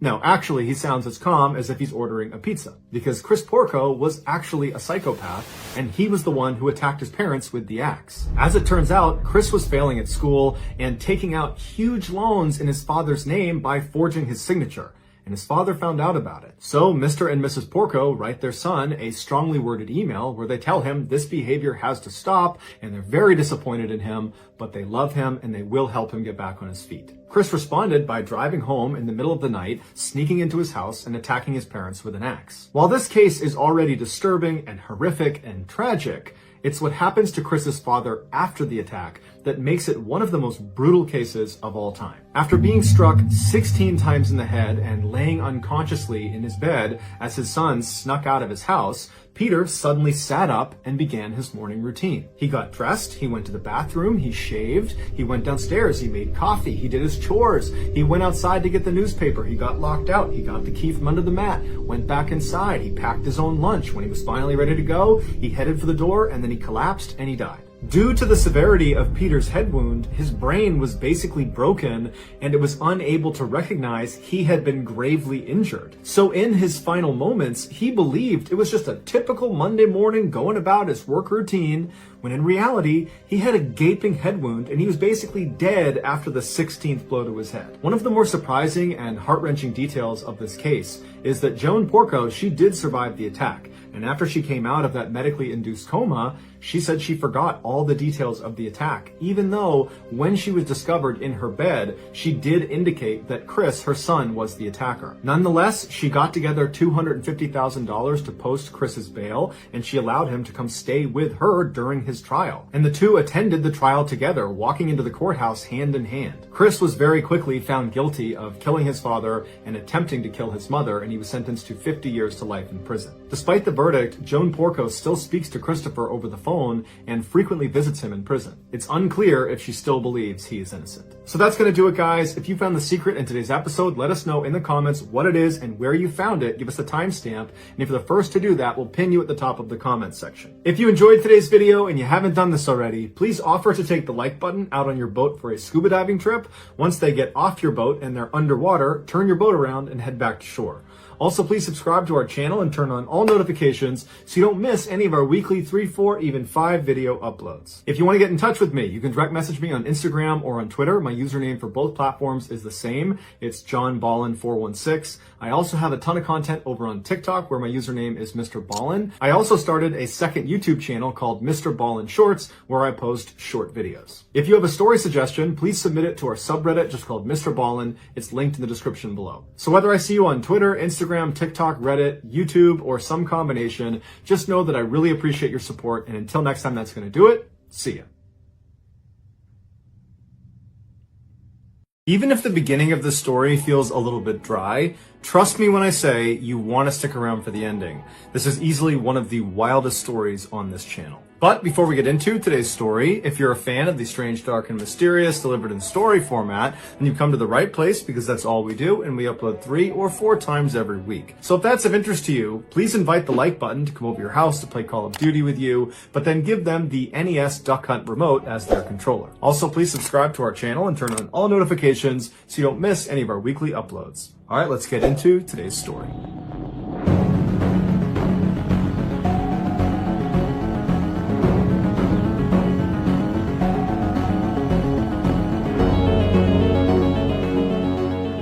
The Chundawats were a big, tight-knit, middle-class family who lived in a cramped city in northern Delhi, India. For generations, their family had been farmers living and working out in the desert, but in 1989, their beloved patriarch, Bhopal Singh, decided it was time for a change. That year, he sold all of his farmlands and then used the money from that sale to move with his wife and his youngest son to the city. And over the next couple of decades, one by one, the rest of Bhopal's children and their families followed him out there to the city and moved in with him. By 2007, there were 12 Chundawats all living under one roof. They made their living by running a grocery/plywood shop on the first floor of their house. The store was quite prosperous, not only because the goods they sold were top-notch, but also because the locals just really liked being around the Chundawats. Bhopal was this big, friendly personality that took on a sort of fatherly role in the neighborhood, and so locals began calling him Daddy just like his family did. Bhopal's wife, Narayan, took on a motherly role in the neighborhood, and so naturally was nicknamed Mommy. When she wasn't taking care of her own family, she'd be outside handing out tea to workers on the street or looking after neighborhood kids. The rest of Bhopal's family, which included his 3 adult children, 2 of their wives, and 5 grandchildren, were also often seen down at the store, and they were highly regarded and respected as well. By all accounts, the Chundawats seemed like very successful and happy people that kind of had a perfect life. But in 2007, they would face a crisis when Bhopal died. Knowing how much he meant to that family, neighbors were concerned that the family would fall apart without him. But surprisingly, immediately following his death, it was like the family started improving in all aspects of their life. It was like an already perfect family got even better. They began working extra long hours at their store, and before long, they had earned enough money to open another store and put an addition on their house. They improved their health by changing their diet and cutting alcohol and tobacco out of their lives. Their children, who were already very gifted students, began studying even more and did even better in school. And the whole family, from the youngest to the oldest, became exponentially more devout. While neighbors certainly noticed these changes in the Chundawats, none of them raised any eyebrows. In fact, people were impressed. This incredible family has managed to come out of a huge crisis better off and happier for it. Little did they know that behind the scenes, something totally sinister was driving these changes. Fast forward 11 years to July 1st, 2018. That morning, like every other morning, locals began lining up outside of the Chundawats grocery store, waiting for them to open their doors. The Chundawats were known to be extremely punctual, and at 6 a.m. sharp every day, they opened those doors. But this morning, 6 a.m. came and went, and the store stayed dark and the doors stayed closed. People began calling the Chundawats, but none of them had their phone on. And so eventually, a 79-year-old neighbor decided they would just walk up the steps to the Chundawats' house and check on them themselves. And so up they went, they knocked on the door, they yelled out for the family, but nobody came to the door, everything was off. And so eventually, they just tried the doorknob and twisted it, and it turned. He swings it open, and he yells out the family's name, and as soon as the door flings open, and he can see inside, he nearly faints. He backpedals, he screams, he runs down to the street, and he yells for someone to call the police. Luckily, there was a police officer in the area, and so very quickly they came over and they cleared the crowd out of the way that was forming at the base of the Chundawat steps. They were all looking up to see whatever this neighbor had seen. And before the officer actually ascended the stairs, someone told him what was seen inside of the house. And so he's mentally preparing himself for what he's about to walk into. He walks up the stairs and he pauses right before turning the corner when he's going to actually see inside the house. He takes a deep breath. He knows what he's going to see. He turns the corner, he walks inside, and he's still completely shocked at what he's seeing. He would only be able to stay inside of the house that first trip for about 10 seconds before he too turned around and ran out of there.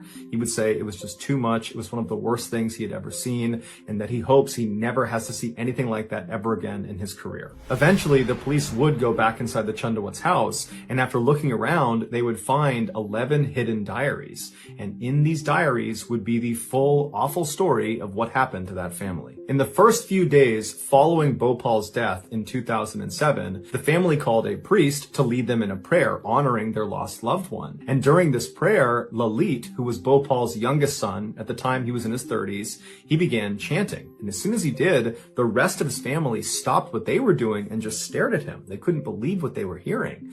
A few years earlier, Lalit had been in this horrible accident where plywood had fallen off of a shelf and hit him in the head, nearly killing him. He survived the ordeal, but the damage to his head left him unable to speak.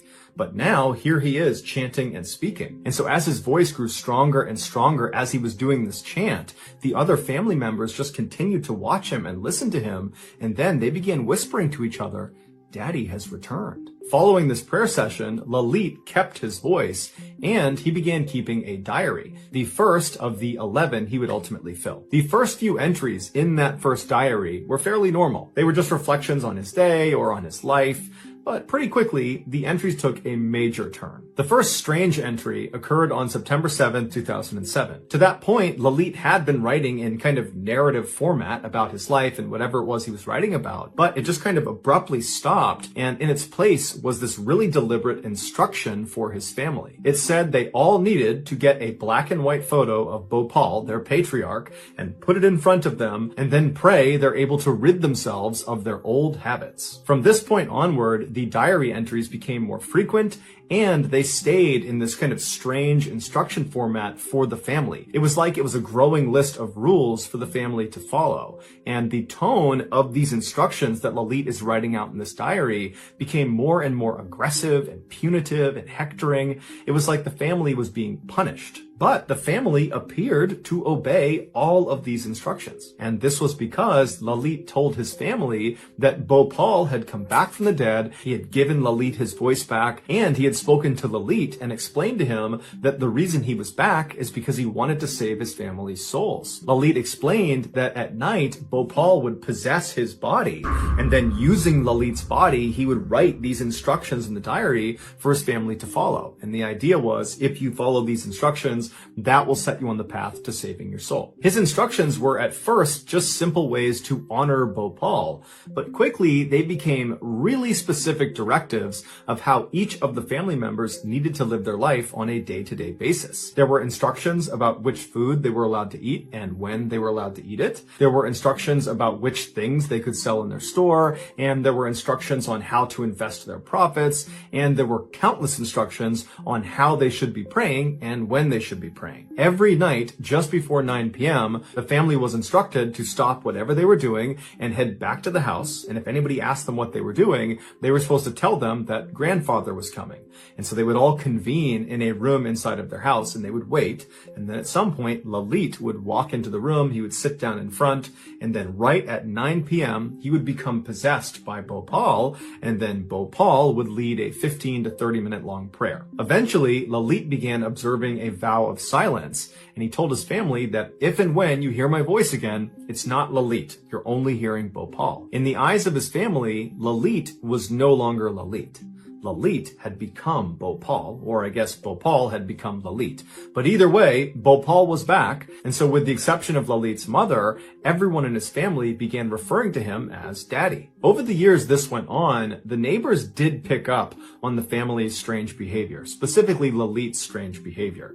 But no one ever said anything about it because despite the weirdness, the family seemed like they were really flourishing. They looked healthier, they were making more money, the grandchildren were excelling in school, and they just generally looked really happy. And so fast forward to June of 2018, which is the month before the neighbor and then police officer sees this horrible thing in the Chundawat household. That month, June, was an especially happy time for the Chundawat family because one of the grandchildren had announced they were going to get married. And so on June 17th, they have this huge engagement party. The whole family's there. They're dancing for joy about this incredible announcement. And then they began shifting their focus to planning this wedding that everyone is so excited about. A couple of weeks later, on June 29th, the Chundawats had their neighbor over for dinner, and that neighbor would later say that nothing seemed amiss, and over dinner, all the family wanted to talk about was this incredible wedding they were planning and how excited they were to go to it. And this wedding was several months away. Less than 48 hours after this dinner, the Chundawats failed to open their grocery store, and so the neighbor goes up the stairs, he opens the door,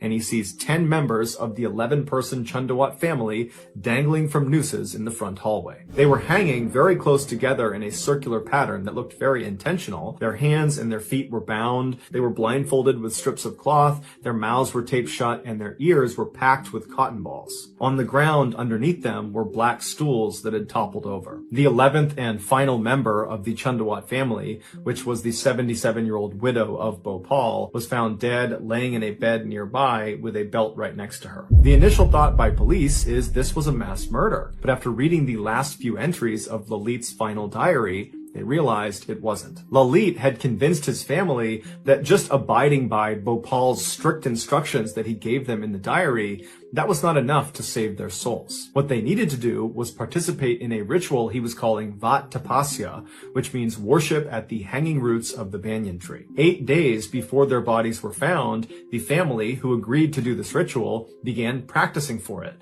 And every night they'd work on binding their hands and their feet and then unbinding themselves, and they would tie nooses and put it around their neck, and they would tighten them, and then they'd loosen them and take them off, and they'd do it to each other until they were very good at doing all of those things. The day before their bodies were found, the family performed what's called a hawan, which is a ceremony of burnt offerings.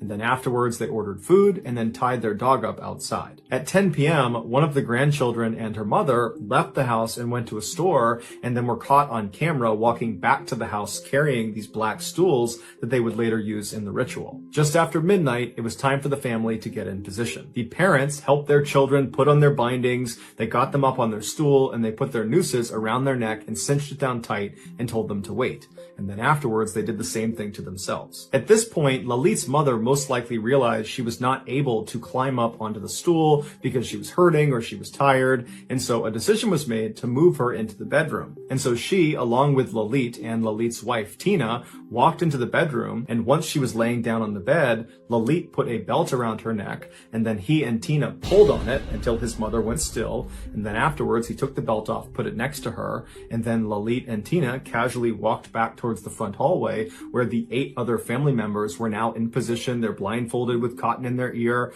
they have their noose on, they're just waiting, and Lalit and Tina walk around the room kicking their stools out from underneath them. And while their family slowly asphyxiates all around them, Lalit and Tina bind up their wrists and their ankles, they get on their stool, they blindfold themselves, they tape their mouth, they put cotton in their ears, they put their nooses on, they cinch them down, and then they both jump. The very last line in the final diary that Lalit kept, it says, "Keep water in a cup. I will appear and save when color changes." This ritual was supposed to allow the family to see Bhopal in person. Lalit told them that as soon as they were hanging, the skies would open up, the earth would tremble, and Bhopal would walk right into the room and save them from their death. And they were going to be able to prove that he was there, because not only would they have lived through this ritual, but also Bhopal was going to change the color of the water in the cup that was left out near their bodies. The family had even left the front door unlocked to make it even easier for Bhopal to come in and save them. The Chundawats were not committing suicide. They believed they were going to survive this ritual. This is why just 2 days earlier at that dinner with the neighbor, they were eagerly talking about this wedding that was off in the future they were planning, because they believed they would get to attend it, even though they knew in 2 days they'd be performing this thought tapasya ritual. Ultimately, investigators closed the case as a mass suicide, citing the cause as shared delusion. So that's going to do it, guys. If you found the secret in today's episode, let us know in the comments section what it is and where you found it. So give us the timestamp, and if you're the first to do that, we'll pin you at the top of the comments section. If you got something out of today's episode and you haven't done this already, please invite the like button to come over your house and play Call of Duty with you, but give them the NES Duck Hunt remote as their controller. Also, please subscribe to our channel and turn on all notifications so you don't miss any of our weekly 3 or 4 video uploads. If you want to get in touch with me, you can direct message me on Instagram or on Twitter. My username for both platforms is the same. It's JohnBallen416. I also have a ton of content over on TikTok where my username is MrBallen. I also have a second YouTube channel called MrBallen Shorts where I post random short videos and lost episodes. If you have a story suggestion, please submit it to our subreddit just called MrBallen. It's linked in the description below. So whether I see you on Twitter, Instagram, TikTok, Reddit, YouTube, or some combination, just know that I really appreciate your support. And until next time, that's going to do it. See ya.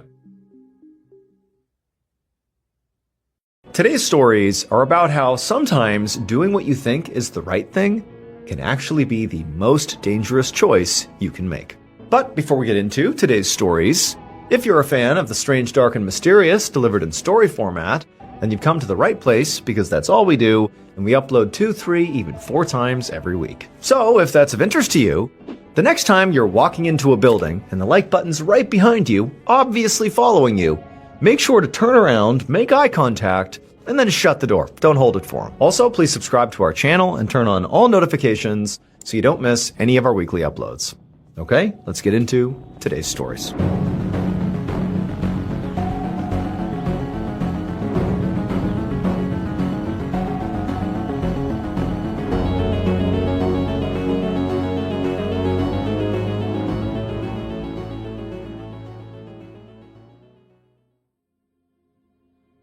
On a Saturday afternoon in February of 2011, 18-year-old Michael Peary was 1,000 feet underground, crouched inside of a dark cave in Lafayette, Georgia, along with 4 of his friends. As Michael looked around, his headlamp beam bounced off all the low-hanging rocks and underground waterfalls and deep crevices, and it all just kind of felt like some kind of dark and otherworldly planet down here. So this cave that they were in was a famous cave called Ellison, and Michael and his friends had driven over 400 miles from their college town in Gainesville to see it. Ellison was almost 12 miles of tunnels and shafts and crevices, and thousands of cavers went through it every year. It was very popular. Now, to be clear, caving as an activity was not really Michael's thing. He was a marketing major at the University of Florida, and he mostly considered himself to be a pretty quiet person and liked studying or playing in his school band or volunteering with his church youth group. And so crawling through a tiny, pitch-black, very claustrophobic hole hundreds of feet underground was not really his first choice for fun. But Michael was not there today for fun. He was there because his close friend, a guy named Grant Lockenbach, had suggested it. So he had said, okay, I'll go with you. Just now, Michael looked over to where Grant was sitting with his girlfriend, whose name was Carrie, and also they were sitting with 2 of their other friends. And the group of them were all looking through a backpack and sort of taking stock of the various pieces of gear that they had brought along with them. Now, they'd only entered Ellison just a few minutes ago, but already the group had stopped because there was something in this area that Grant really wanted to see. And when Grant wanted to do something, it usually happened. Hence why Michael capitulated and wound up in this cave, because Grant wanted him to. And so, like normal, he went along with it. So Grant, he was the president of their school's Fellowship of Christian Athletes, which Michael, Carrie, and the other two friends were also members of. And when Michael had joined the fellowship, Grant had sort of taken him under his wing and told Michael that he had tons of potential. In fact, he said Michael had enough potential to be the next president of the fellowship. And this had given Michael a ton of confidence, because he really looked up to Grant. I mean, a lot of people did. Grant was just cool. He was a few years older than Michael and was basically like a 6-foot-tall ball of positive energy who was always looking for some adventure to go off and do.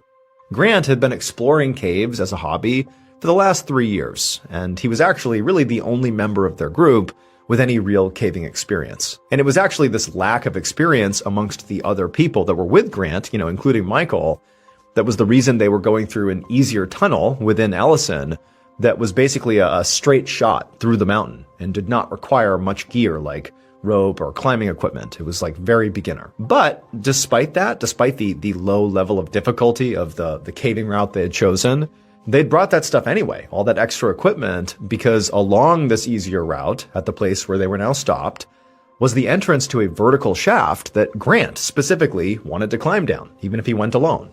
This shaft was 125 feet deep. So think of like a 10-story building. That is how deep this pit went. But it was actually called the warm-up pit because compared to the other, deep pits in Ellison, it was nothing. Some were way deeper, like over 500 feet. So this was definitely not beginner. This was an advanced thing to be doing, so Grant was going to do it. But again, it's sort of a novice level, more advanced thing to be doing in this cave. Now, Michael watched Grant take the backpack with all the equipment in it over to this pit's entrance, which was basically just a very large hole in the ground that was over near this waterfall, and it was only about a few feet away from Michael. And so Michael walked over to Grant to help set him up, which involved attaching a climbing rope to the rocks that Grant could then use to lower himself into this pit with. This process is called rigging, and it took them a while since really Michael had to wait for Grant to instruct him on every step, because Michael, again, is not an experienced caver at all. But as Michael worked with Grant to get him all rigged up, he found himself peering into the pitch black hole, and as he looked down into what just felt like this bottomless abyss, he felt his stomach kind of flip. He was glad he had not promised Grant that he would go into the pit too, because, seeing it now up close in person, this was terrifying. He did not want to go into this thing. But Grant clearly did. He was excited. And so Michael and Grant continued to get Grant all set up, and then eventually, finally, when Grant was rigged, Michael heard the sound of something pretty heavy sliding off of a rock, and then moments later there was this loud, echoing thud from deep inside of this hole, the warm-up pit. For a moment, Michael was just confused. He didn't know what the sound was. Maybe it was a rock falling into the pit, but he looked over at Grant, and Grant had a very unhappy expression, and he was looking at the ground right next to the pit hole, and that was where their backpack had been, with all the equipment inside of it, at least the equipment that they weren't using, and the backpack was not there anymore. The backpack had just fallen 125 feet down into this pit. Now, obviously, this was not good. They did not want their backpack in this hole, but it was actually worse than just losing their equipment potentially, because in that bag was their only cell phone that they had brought with them. And it was also where they had put all their ropes and other climbing gear. They'd taken some stuff out, to get Grant rigged up here, but still, losing this bag felt really bad. Without its contents, they could easily get stranded or trapped inside of this cave, and they wouldn't be able to call or text anybody. They'd be stuck. And so Michael could actually feel himself starting to panic, but then Grant cut in and played it cool as always, and he said, look, it's no big deal.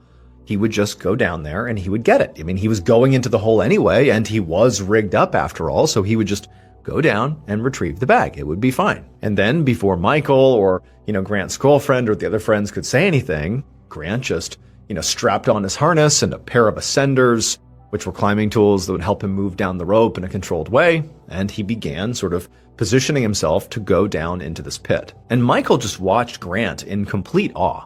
Grant was so confident that he was able to basically make everybody else around him feel calm too. And Michael felt himself calming down just watching Grant. And this was not the only time that Grant had projected calm in the face of danger. During Grant's freshman year, He'd casually climbed up the exterior of one of their school's dormitories just to see if he could do it. And he did do it. And he also had joined the school's ROTC, which is a military reserve training program, and learned how to jump out of planes. So he had skydived, sort of a thrill-seeking activity. And so this moment in the cave seemed like yet another example of why Grant was really such an incredible leader. And Michael found himself hoping that by the time he potentially took over as president of the fellowship, that he could be just as fearless as Grant. But for now, Michael watched as Grant very calmly lowered himself into the hole and then disappeared into the abyss below. And for the next few minutes, it was very quiet, and all Michael could hear was the sound of the waterfall. So he and Carrie and the others just sort of talked amongst themselves and waited for Grant to call back up that he was down there and had successfully grabbed the backpack. And finally, they did hear Grant, and he did call out from somewhere down in the hole.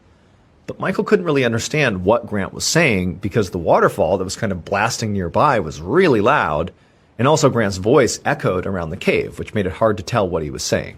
So at this point, Michael and Carrie and the others were not worried. They figured that this was just an acoustics problem, not a safety problem. So Michael just walked over to the edge of this pit and kind of leaned over and just looked down. But, he couldn't see Grant. He was too far down and it was too dark. And so Michael called out, asking Grant to repeat himself because they couldn't understand what he was saying. And Grant did yell back. He clearly replied to Michael, but Michael still couldn't really make out what he was saying. However, this time, there was something really different about the way Grant sounded. Again, even though he doesn't know what Grant's saying, one thing was definitely clear. Grant no longer sounded like the calm, cool, and collected, fearless leader that he normally was. He was talking really fast, he was repeating himself, he was saying something really, really quickly, very urgently. And even though, again, it wasn't clear what it was, the tone was very clear. Grant was scared. There was a problem.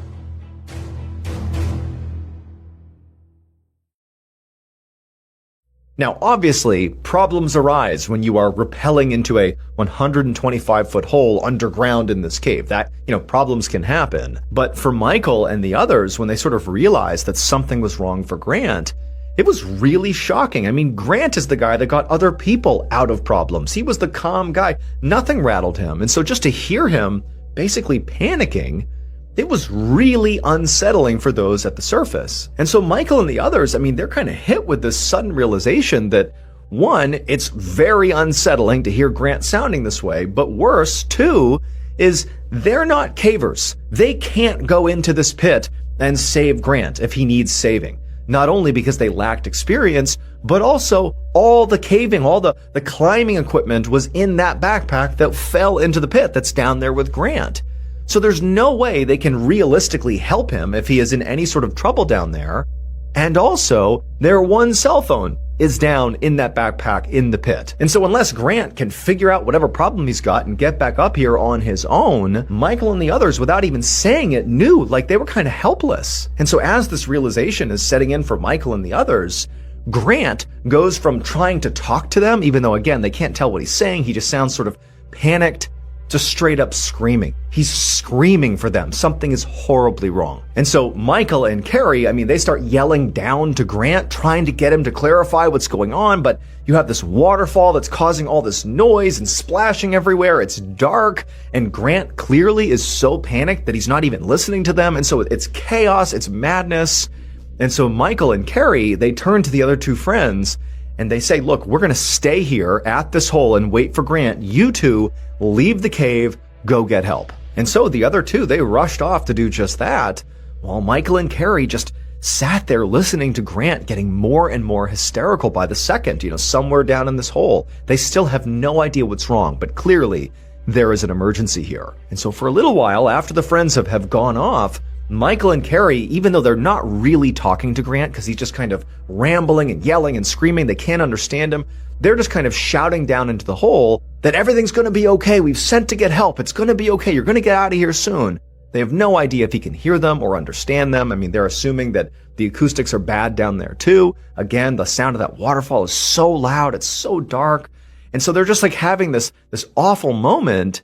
But then what cut through all this chaos was at some point, Michael heard Grant say something that he really did understand. Grant, at some point, in a very high-pitched, almost screaming voice, yelled out, Michael's name. Like he was directly yelling to Michael, like, I need you, Michael, to help me. Now, at this point, obviously the situation has escalated dramatically and already, like, things are bad. And for Michael, this felt like a big deal. I mean, before that, all the yelling and screaming was obviously bad. But Michael, he kind of views himself as, Grant's successor, potentially. He's going to be the next, president of this fellowship. And he looked up to Grant so much, primarily because Grant was like this fearless leader.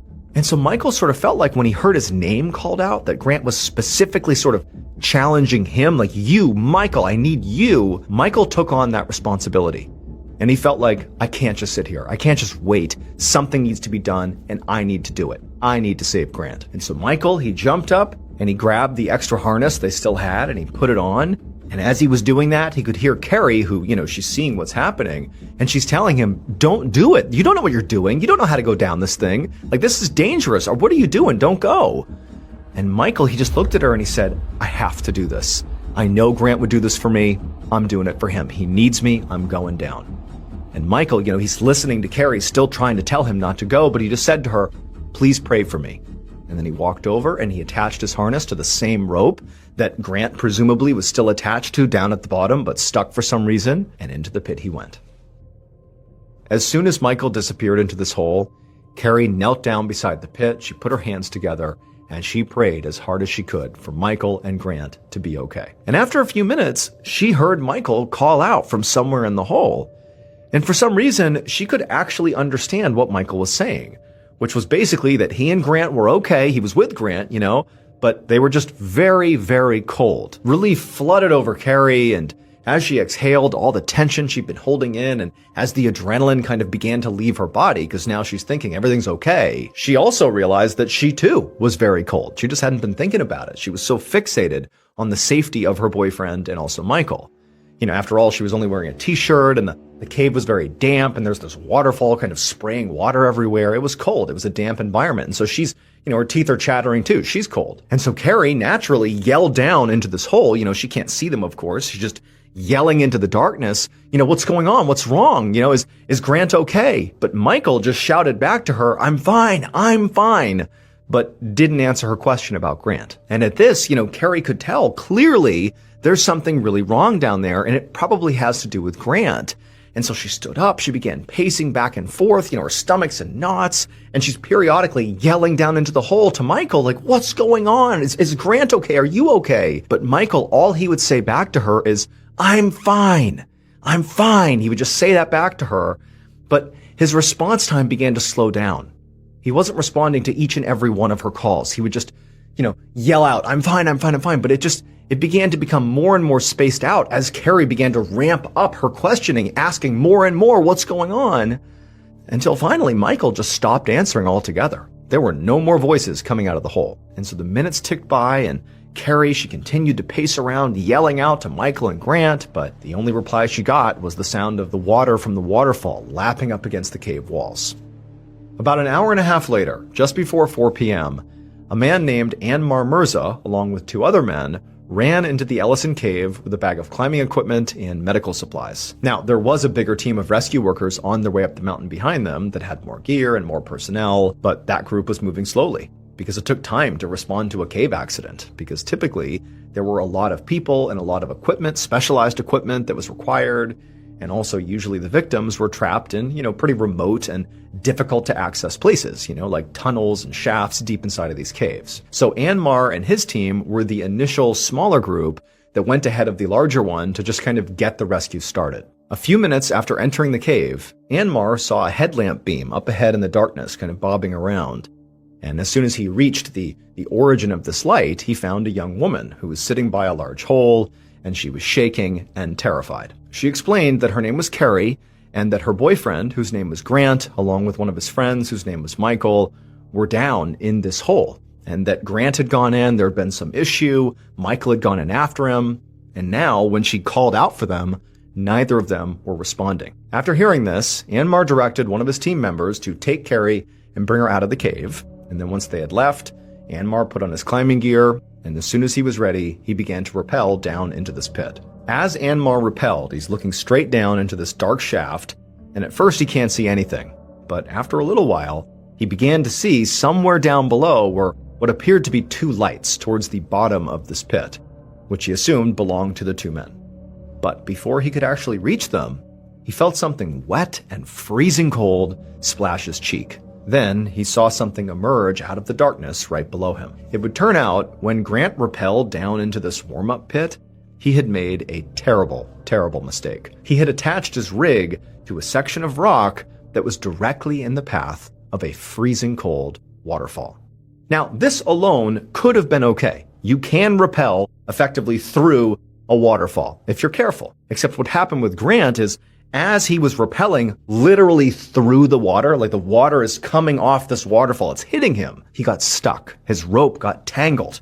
And where he got stuck was literally in the path of the waterfall. So he's stuck in the cave, he can't go up, he can't go down, and he's just getting pounded by freezing cold water. Now, at first, what Grant likely did is kind of flail around to try to get out of the path of this water, but there was nowhere to go. He's in this shaft, there's nowhere to go, and he's just dangling there, and he began trying to scream out for help, but that was why his words were muffled, because the water was hitting him in the face, so he couldn't speak clearly. And then also, as he's just dangling there, very quickly, having that icy water hitting him nonstop would have actually sent his body into shock. And it's like he wouldn't have been able to speak or think anymore. I mean, he was becoming hypothermic. And then, in what was possibly one of his final moments of clarity, he managed to belt out Michael's name. And he said it really clearly, kind of managed to get his face out of the water for a second. And Michael, who trusted Grant completely when he heard his name being called, it felt like it was his calling. He needed to go in there and save Grant himself.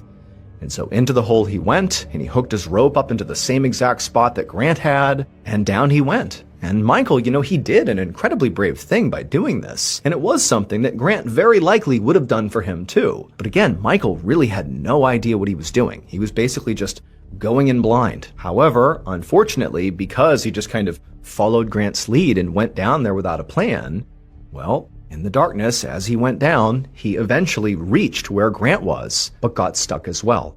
Also, in the path of the waterfall. Granted, he was not nearly as exposed to the water as Grant was, like his face was not getting blasted by water, so he was able to call out and be heard by Carrie.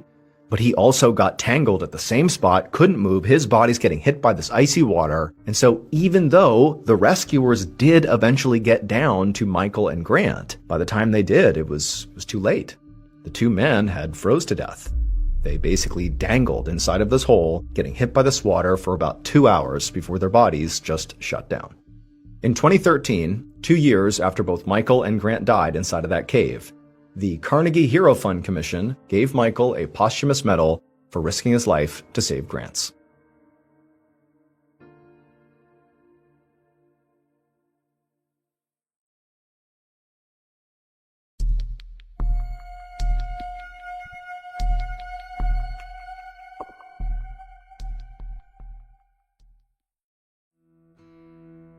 On a Friday night in late March of 1980, an 83-year-old man named Harry R. Truman sat on his couch in his Washington State Lodge with a whiskey and Coke and turned on his battery-operated radio to listen to the news. And just a second or two later, he found himself having to jack up the volume of the radio because he couldn't hear it anymore because a couple of his cats in the other room were fighting and yowling and it was causing a whole commotion. Harry had lost track of how many cats he actually had, but it was a lot, maybe a dozen.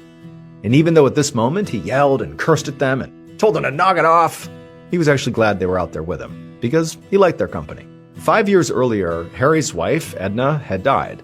And since then, he had lived alone, minus all these cats. And he also didn't have a lot of neighbors either, so for the most part, he had been fairly isolated the last few years. Also, Spirit Lake, the lake that his lodge was on, was 4 hours south of the major city of Seattle, and pretty far into the wilderness.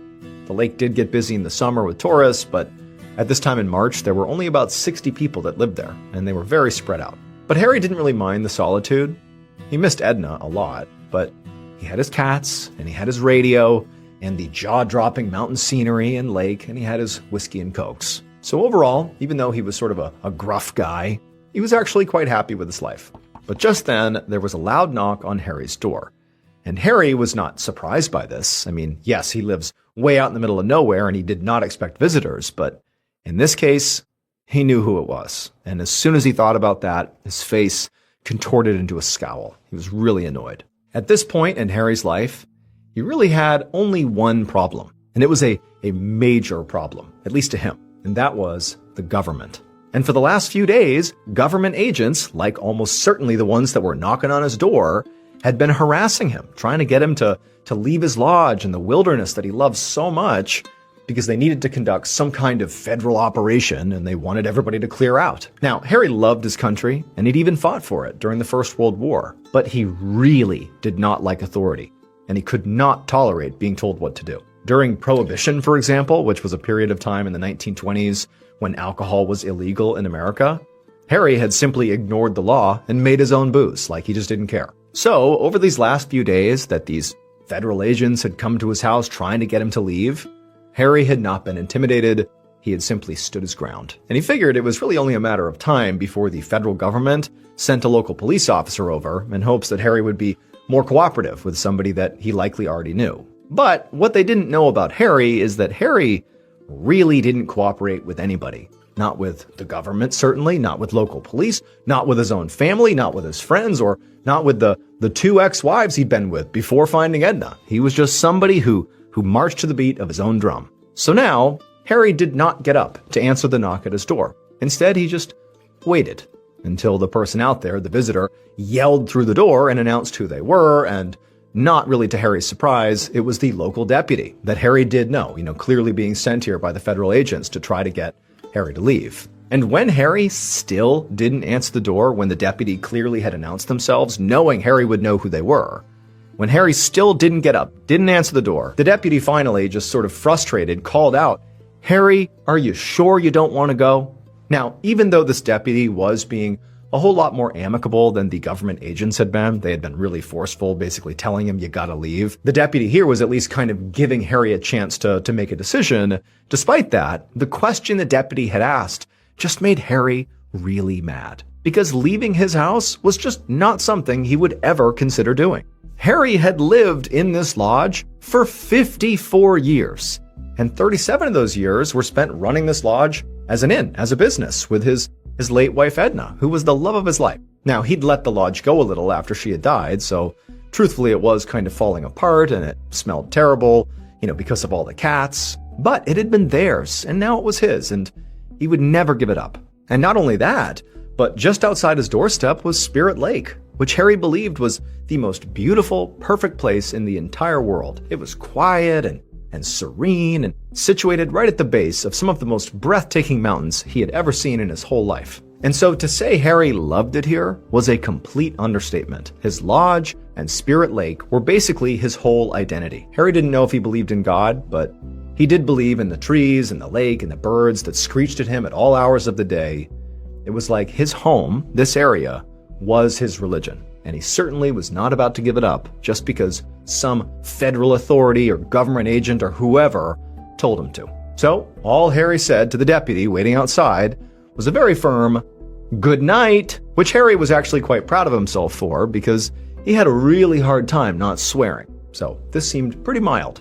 After that, Harry waited to see if the deputy would challenge him or say anything else, but he didn't. And moments later, Harry heard the deputy's footsteps crunching down the gravel driveway and heading back towards his cruiser. After that, Harry leaned back into his couch and smiled to himself and picked up his drink, kind of toasting himself for standing his ground, and at the same time sort of hoping that maybe now, finally, officials would understand that he was not going to change his mind. But that's not what happened. A little more than a week later, on the morning of April 5th, Harry sat in a folding chair in a clearing by his house with his binoculars pressed to his eyes and a glass of whiskey in the cup holder of his chair. This was an area of the woods near his house he called his cocktail lounge, where he'd often go to relax with a drink. It was covered by a thick canopy of evergreens, but it also had a great view of the mountains and also the lake. But Harry was not here to relax. He was actually on very high alert, because the woods were absolutely crawling with federal agents and local law enforcement officers. Harry could literally see them right now through his binoculars, walking around the various camps they had set up all over the mountainside and also near the lake. And there was nobody to stop them, because everybody else who lived in this forest had bowed to the pressure and left when told to. which meant Harry was quite literally the last resident still fighting the good fight. Now, so far, officials had not physically attempted to force him out, but now that Harry saw them assembling all over the mountainside, he had to wonder how long he had before they did try. But at the same time, he also knew that he had one piece of very important and very surprising leverage over the authorities, and that was that over the past couple of days, Harry's refusal to leave his wilderness home just because the government told him to had turned him into a media attraction. Reporters had heard about what was going on, and they'd started coming to his house. Now, usually, Harry just did not like the press. Even though he clearly listened to the news himself, he still thought of the press, thought of the media like they were vultures, always looking for dead meat and chaos. But Harry also really liked to talk, and he had a lot of very strong opinions. And now, seeing his beautiful lake inundated by outsiders, Harry realized he had to take full advantage of this media interest in him if he wanted to stay in his home. Because the way he saw it was the government could really not make him do anything against his will if the whole world was watching. So over the next month, Harry gave a lot of interviews. And pretty quickly, he became kind of an international celebrity. He was this single older man standing up to something way bigger and way more powerful, which was sort of admirable, although people didn't really understand it, but it was still a big story. It was very interesting. But more than that, it seemed like the public just sort of liked Harry. In his interviews, Harry would swear and yell and rant and rave and tell reporters about how no authority figure would dare try to get him out of his house. No, I'm not going to leave. You're damn right I'm not going to leave. I'm going to stay here. Damn right, this is my home. It's going to have to come and get me. And no authority could take me out of here. No authority dare. And he'd also talk about his life, just telling these crazy stories that had nothing to do with the wilderness, like about the whiskey that he'd bottled and distilled during his Prohibition days, which he called Panther Pee, and about his relationship with his late wife and how they used to dance together at the edge of the lake, or his war stories from World War I. I mean, this guy was just really quite fascinating. And so by the time May rolled around that year, Harry went from being bombarded by the government to being bombarded by the media. Today, this would be like going crazy viral, where everybody's seeing you on their feed. But this is 1980, and so people got their news from newspapers and the television and the radio. But those mediums were all full of Harry, and people were kind of obsessed. Everybody from average citizens to school kids sent Harry fan mail, and reporters and news crews came to Harry's in droves, and some even took helicopters just to get there more quickly. And Harry, if he was being honest, he sort of relished all the attention. A few months earlier, he'd been happy with his quiet life, no phone, and he just had his 1,000 cats for company. But now, it's like the whole world cared about him, and it was pretty cool. A few weeks later, though, everything changed. On Sunday, May 18th, the sun came up on Harry's lodge, and the woods around it were totally quiet for the first time in weeks, because Harry in some ways had won. He had kept his word, and he'd stayed strong and refused to give in to the government's demands to leave. And finally, the government had backed down. And the sheriff had even come by the day before to tell Harry that, okay, no one's going to come by and ask you to leave anymore. It's on you. And so now, on May 18th, as Harry was getting up, it was just him, the lake, the trees, and the big, beautiful mountain. And then, at 8:32 a.m. that morning, a deafening boom shook the earth. It would turn out the media was not totally finished with the story of Harry R. Truman. In fact, what happened on the morning of May 18th, 1980, would in many ways make Harry even more famous than he already was, because Harry didn't live at the base of just any old mountain. His lodge was situated directly at the foot of Mount St. Helens, which was an active volcano. The government operation that the federal agents and local law enforcement were trying to run here was an evacuation. They were not trying to impede on Harry's rights. They were trying to save him. But Harry was so convinced that the land he loved so much, that he had lived on for nearly 60 years, would not hurt him. And so he ignored the authorities' repeated warnings. But Harry's decision was the wrong one. And on May 18th, he paid for his mistake. Because that morning, Mount St. Helens erupted, sending an avalanche of searing lava and mud directly onto Spirit Lake and Harry's lodge, killing him and his cats instantly. His remains were never found. 57 people died during this eruption, including Harry. Today, in that area, Harry has both a trail and a ridge that are named after him. So in a way, he remains a part of the mountain that he loves so much. Thank you so much for watching today's episode. Let me know what you thought of it in the comments below. And remember, we have a whole playlist of Places You Can't Go episodes ready for you to binge right now. So go ahead and click here and give them a watch. All right, until next time, see ya. Today, I'm going to tell you 3 stories that are all connected under the theme of stranger than fiction. But they really couldn't be more different from each other. I mean, these are 3 very diverse stories, ranging from almost comical to very dark. But regardless, I know you're going to like them. But before we get into today's stories, if you're a fan of the strange, dark, and mysterious delivered in story format, then you've come to the right place because that's all we do, and we upload once a week. So if that's of interest to you, please follow the like button to the grocery store, and every time they're not looking, secretly steal items from their cart. Also, please subscribe to our channel and turn on all notifications so you don't miss any of our weekly uploads. Okay, let's get into today's stories.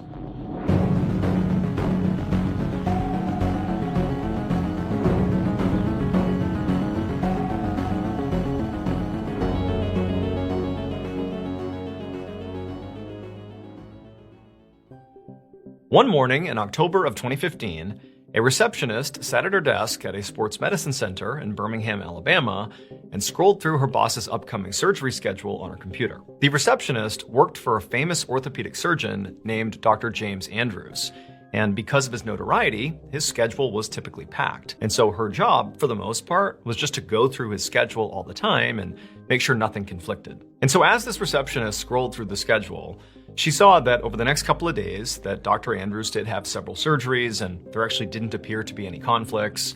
And so she began moving on to the next part of her job, which was to alert upcoming surgery patients about their upcoming surgery and to make sure that all their information and the timing of the procedure were all in line with whatever they were expecting. And so the next person up to get surgery by Dr. Andrews was this minor league baseball player whose name was Brady Feigl, and he was having an elbow surgery, and he was supposed to come in the following morning. So the receptionist called the number on file for Brady, but it actually wasn't Brady's phone number. It was Brady's baseball team's athletic trainer. And so, this guy picks up the phone and the receptionist says, "Hey, just so you know, Brady has a surgery tomorrow morning.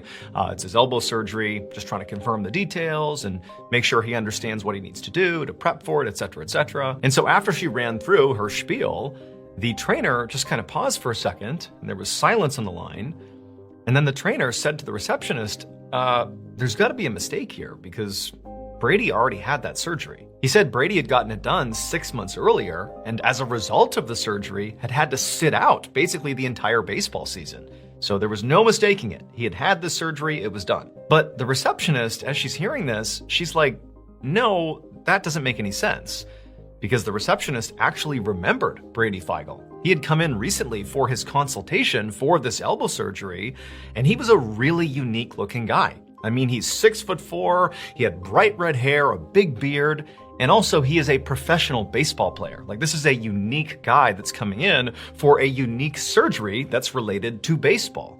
And so the receptionist is like, no, he came in recently for his consultation. He still needs the surgery, I'm sure of it. And so what ended up happening next is the receptionist and the trainer started going back and forth, kind of trying to describe Brady Feigl to make sure they both were talking about the same person. But of course they were, because how many 6'4", professional baseball player pitchers with this particular elbow problem that were coming to this clinic for an elbow surgery were there? This had to be the same guy. But how could they both be right? That the trainer's saying, well, my Brady Feigl already got it done. And the receptionist is like, no, he's scheduled to come in tomorrow because I had a consultation with him a couple of days ago. They couldn't both be right. But they couldn't understand how this could be possible. But the explanation for this that they did eventually figure out, you just have to see to believe. It would turn out the receptionist and the trainer were both right. Dr. James Andrews was scheduled to perform an elbow surgery on a 6'4", red-haired, big-bearded minor league pitcher named Brady Feigl the following morning. And Dr. James Andrews had also performed the same surgery on another 6'4", red-haired, big-bearded Brady Feigl, who also was a minor league baseball player, also a pitcher, who hurt his elbow months earlier. There were literally 2 Brady Feigls that didn't know each other, that looked the same, did the same sort of really unique job, minor league baseball player, that also went to the same clinic to get the same surgery at roughly the same time. But somehow or another, the clinic put the wrong contact information for the wrong Brady. And so the guy who was supposed to get surgery the next day, they accidentally put in the contact info for the other Brady Feigl because they confused them, because they look exactly the same and they have the same name and they're getting the same surgery. So you can see how the mistake happened. And so it was not until this surgery mix-up that the 2 Brady Feigls learned the other existed. They did not know each other. And when they met each other, I mean, they're spitting images of each other and they do the same job and they have the same issue with their elbow. I mean, it was like this incredible coincidence. But believe it or not, they did do a DNA test because they're thinking we've got to be related, right? Nope, they're not related. They are just absolutely perfect doppelgangers.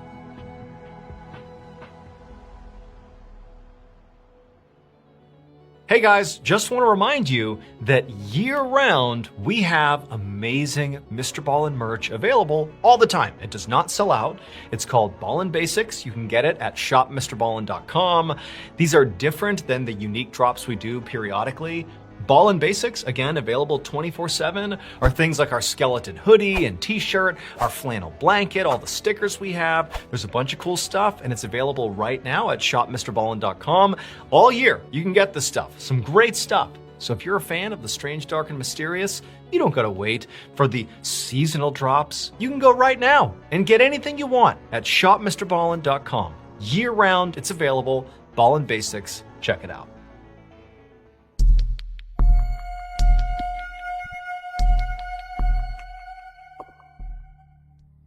Around 1:30 p.m. on January 4th, 2020, a 25-year-old woman named Stav Harari and her boyfriend, whose name was Dean Shoshani, looked out the window of their apartment, which was located in Tel Aviv, Israel. Their apartment was located on the top floor of a brand new complex, and from that position, they had a great view of the whole neighborhood, at least normally. But today, their view was pretty much completely obscured, because there was this horrible thunderstorm outside. Tons of rain and hail. I mean, they could barely look out their window. It was just like water and hail blasting against the glass. And so Stav and Dean, they look at each other, and it's pretty clear both of them are thinking the same thing. So this couple, they've been together since they were super young, and they really had just begun to transition into adulthood together. And so in this transitional time, they were just starting to make real money, but they really didn't have a lot of money. They'd put a lot of whatever they had into this apartment, and they also had recently purchased a car. And so the two of them, as they're looking at each other, they're thinking about that car, their investment. And with this huge storm out there, there's a chance the storm could damage that car. And they couldn't have that. They didn't have the money to fix it. Like, they needed that car. And so they both were like, you know what? Let's go down to the parking lot and move the car just to make sure it does not get damaged. So Dean grabbed the car keys, and then he and Stav left their apartment, went into the hallway, and walked down to the elevator. They pressed the down button, and then a moment later, the elevator car opened up. There was nobody inside. Stav and Dean stepped in. They hit the button that would bring them down to the parking lot, and then the doors closed, and the elevator began to go down. And as they were going down, Stav and Dean were quiet, just sort of waiting, anxious to see if their car had already been damaged. They didn't know. And so down it went, top floor again, so it's kind of a long ride, and they get really close to the floor they're waiting to get off at, when suddenly the car kind of comes to an abrupt stop. And for a second, both Stav and Dean are thinking, okay, well, I guess we must be at the floor. I mean, this is about where we should have stopped anyways.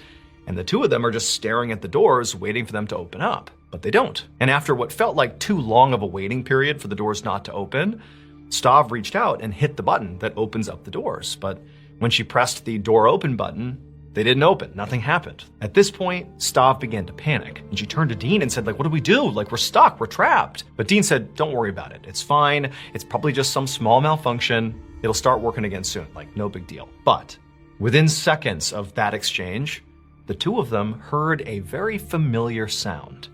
And when they looked at where the sound was coming from, they both began to scream. At the same time this was happening, another resident of this complex, a young man named Eli, happened to be nearby when he heard screaming. and he found out that the screaming was coming from the elevator shaft, and the doors were shut on his side. And so he runs to the doors and he listens, and very clearly, just beyond these doors had to be people who were stuck in the elevator, and they were screaming for help. And so instinctively, Eli grabbed the outside of the elevator and he tried to pry it open, but he just couldn't get them to budge. And the whole time, Staub and Dean on the inside are freaking out, screaming, pleading with someone to get them out. And so Eli, he turns and starts yelling for other people who were also nearby to come over and help.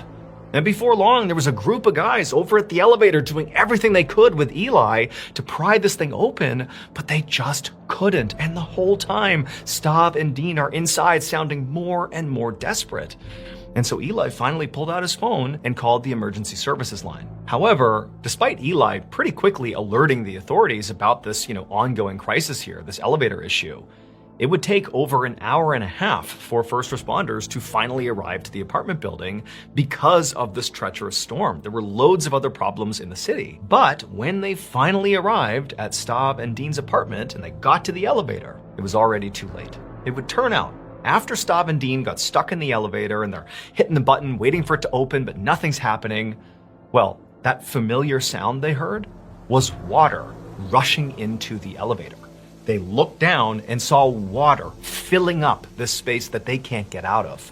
And they began to panic and scream and beat on the doors as the water level slowly continued to rise because their parking lot was not outside. It was underground. And the big risk to anybody who parked in this lot is during big storms, this lot was known to flood. And so the couple had gone down to move their car to avoid flooding, not to avoid hail damage. But where this elevator car had stopped was underground. And so the parking lot did begin to flood, and that water found its way into the actual elevator car. And so Eli and those other people who were nearby who went over to the elevator and tried to open it, they were also standing in water. They were very well aware of the fact that if they couldn't open these doors, Staub and Dean are going to drown. And Eli, he didn't call the emergency services line once and call it good. He called 16 times because he's watching as the water is rising and rising and no one's shown up yet. And so eventually, Eli and the others, they had to abandon the elevator and basically swim out of the parking garage as they're listening to the sound of two people, Staub and Dean, still trapped inside of the elevator car. And so as they swam out of the parking garage and no first responders arrived, they knew what had happened. Clearly, they were going to drown. And so they listened to those screams until they stopped. And then finally, first responders showed up. And when they got there, they literally had to use scuba equipment to dive down the elevator shaft, which by this point was totally submerged. And then when they reached the car, they had to cut a hole in the ceiling. And then they pulled Staub and Dean out. And even though they rushed them to the hospital, unfortunately, they both had already died.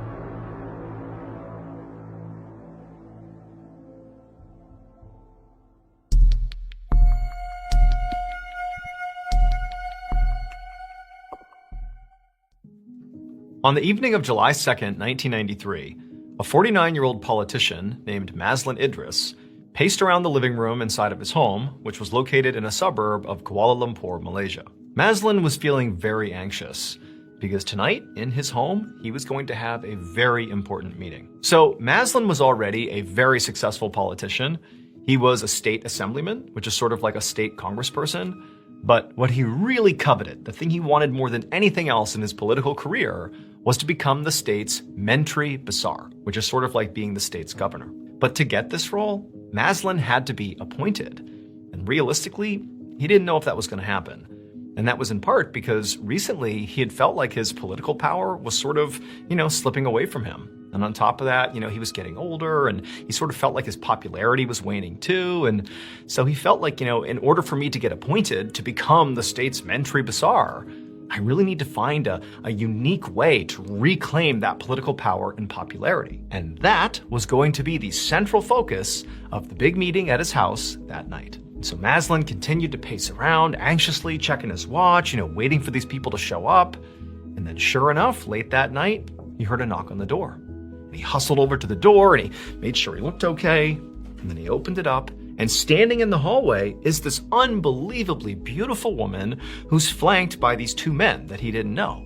And immediately, Maslin is just completely drawn to this woman. She had long dark hair, this huge smile, and her eyes. I mean, they sucked him in. It was like she was, hypnotizing him or something. I mean, she really looked like a celebrity, at least as Maslin imagined celebrities look up close. This woman's name was Mona Fandey, and actually, to some degree, she was a celebrity. Back in the 1980s, she had released a pop music album that had been very popular all over Malaysia, and so she was kind of famous in Malaysia. Now, in the early 1990s, Mona was done singing, that part of her life was over, but she had launched this brand new second career post-music that, to some people, it seemed like that actually made her more notable and more famous than her singing had. These days, Mona was a highly sought-after professional shaman. So in Malaysia at this time, shamanism was pretty popular and mainstream.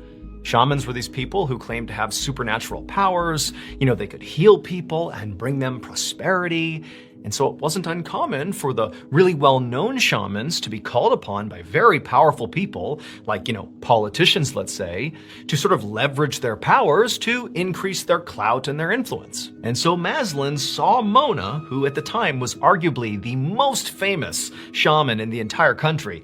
He saw her as his meal ticket. She was going to be the way that he reclaimed the power he needed so he could be appointed as the state's Menteri Besar. And so Maslin very excitedly welcomed Mona and the two men, who were her husband and her assistant, into his home.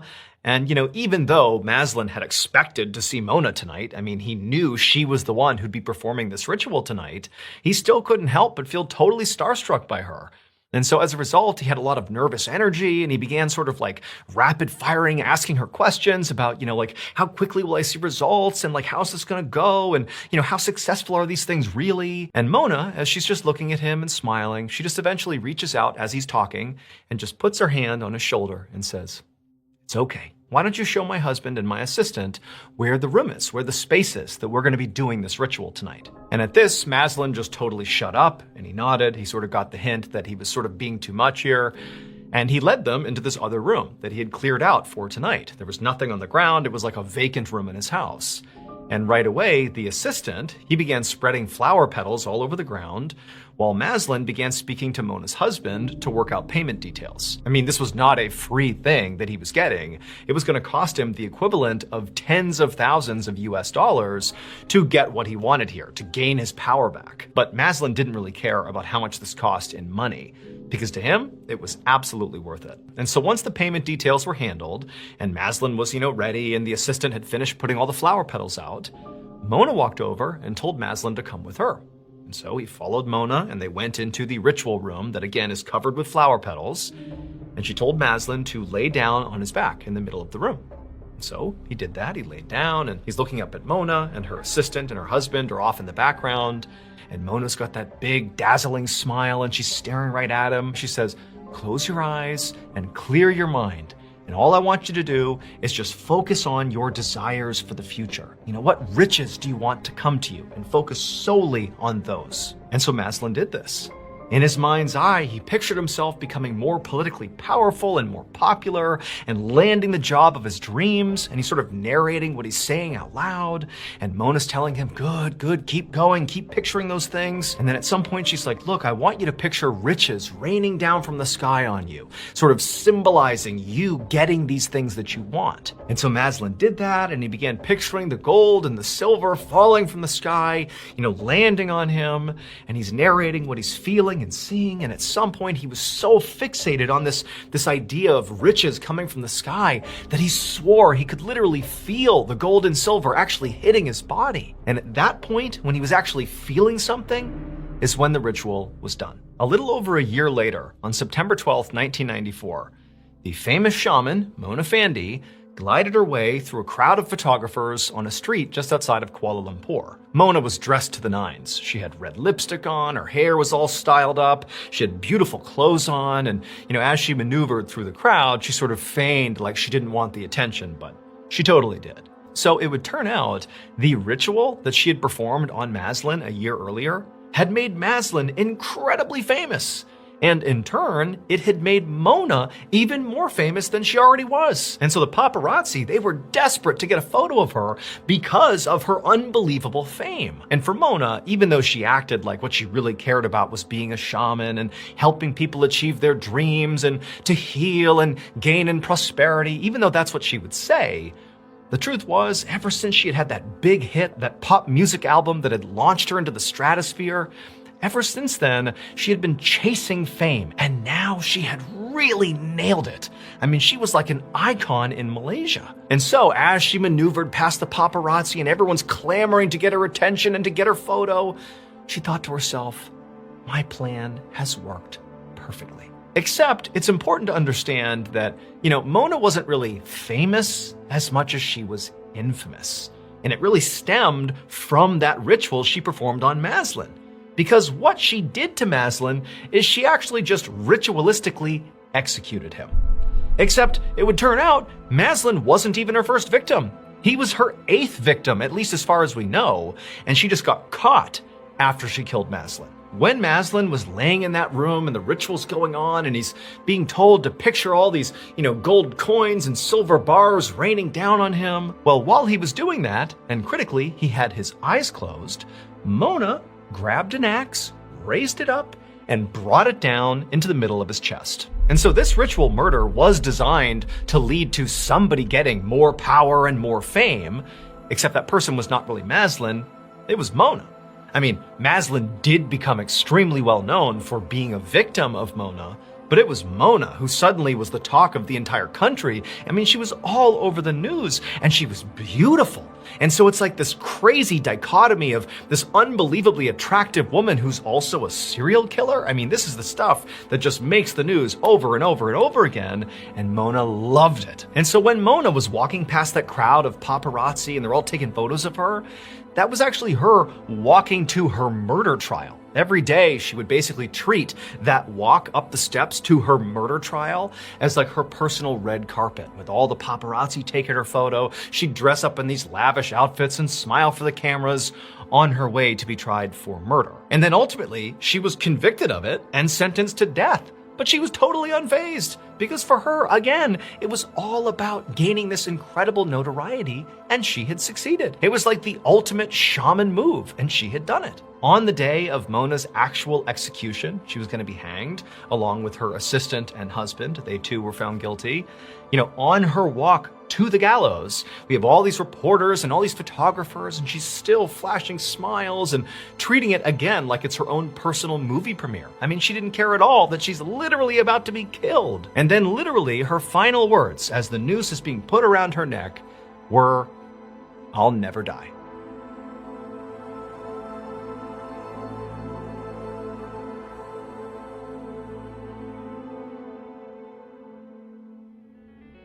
Thank you so much for watching.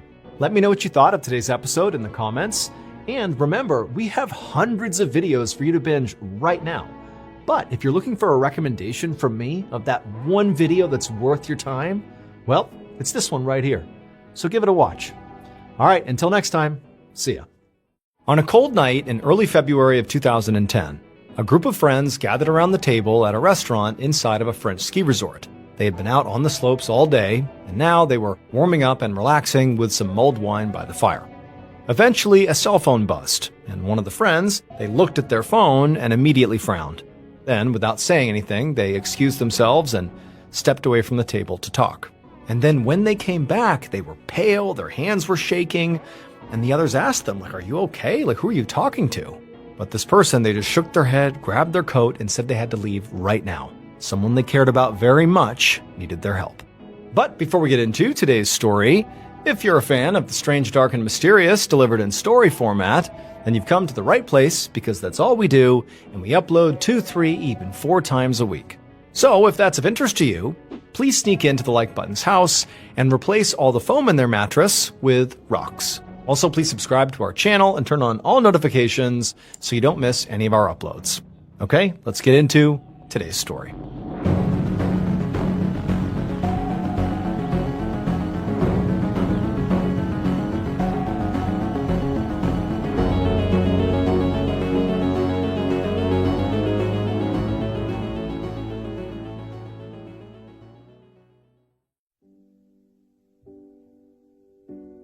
On the afternoon of Saturday, February 6th, 2010, 61-year-old Alan Lelu set up the ironing board behind the couch in the living room of a little house outside the town of Chartres in northern France.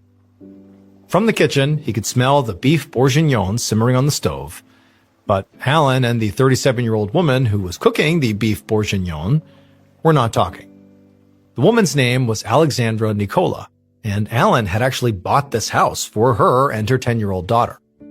Alexandra used to be Alan's assistant, but over the years, they had developed a really close relationship that was much more like father to daughter.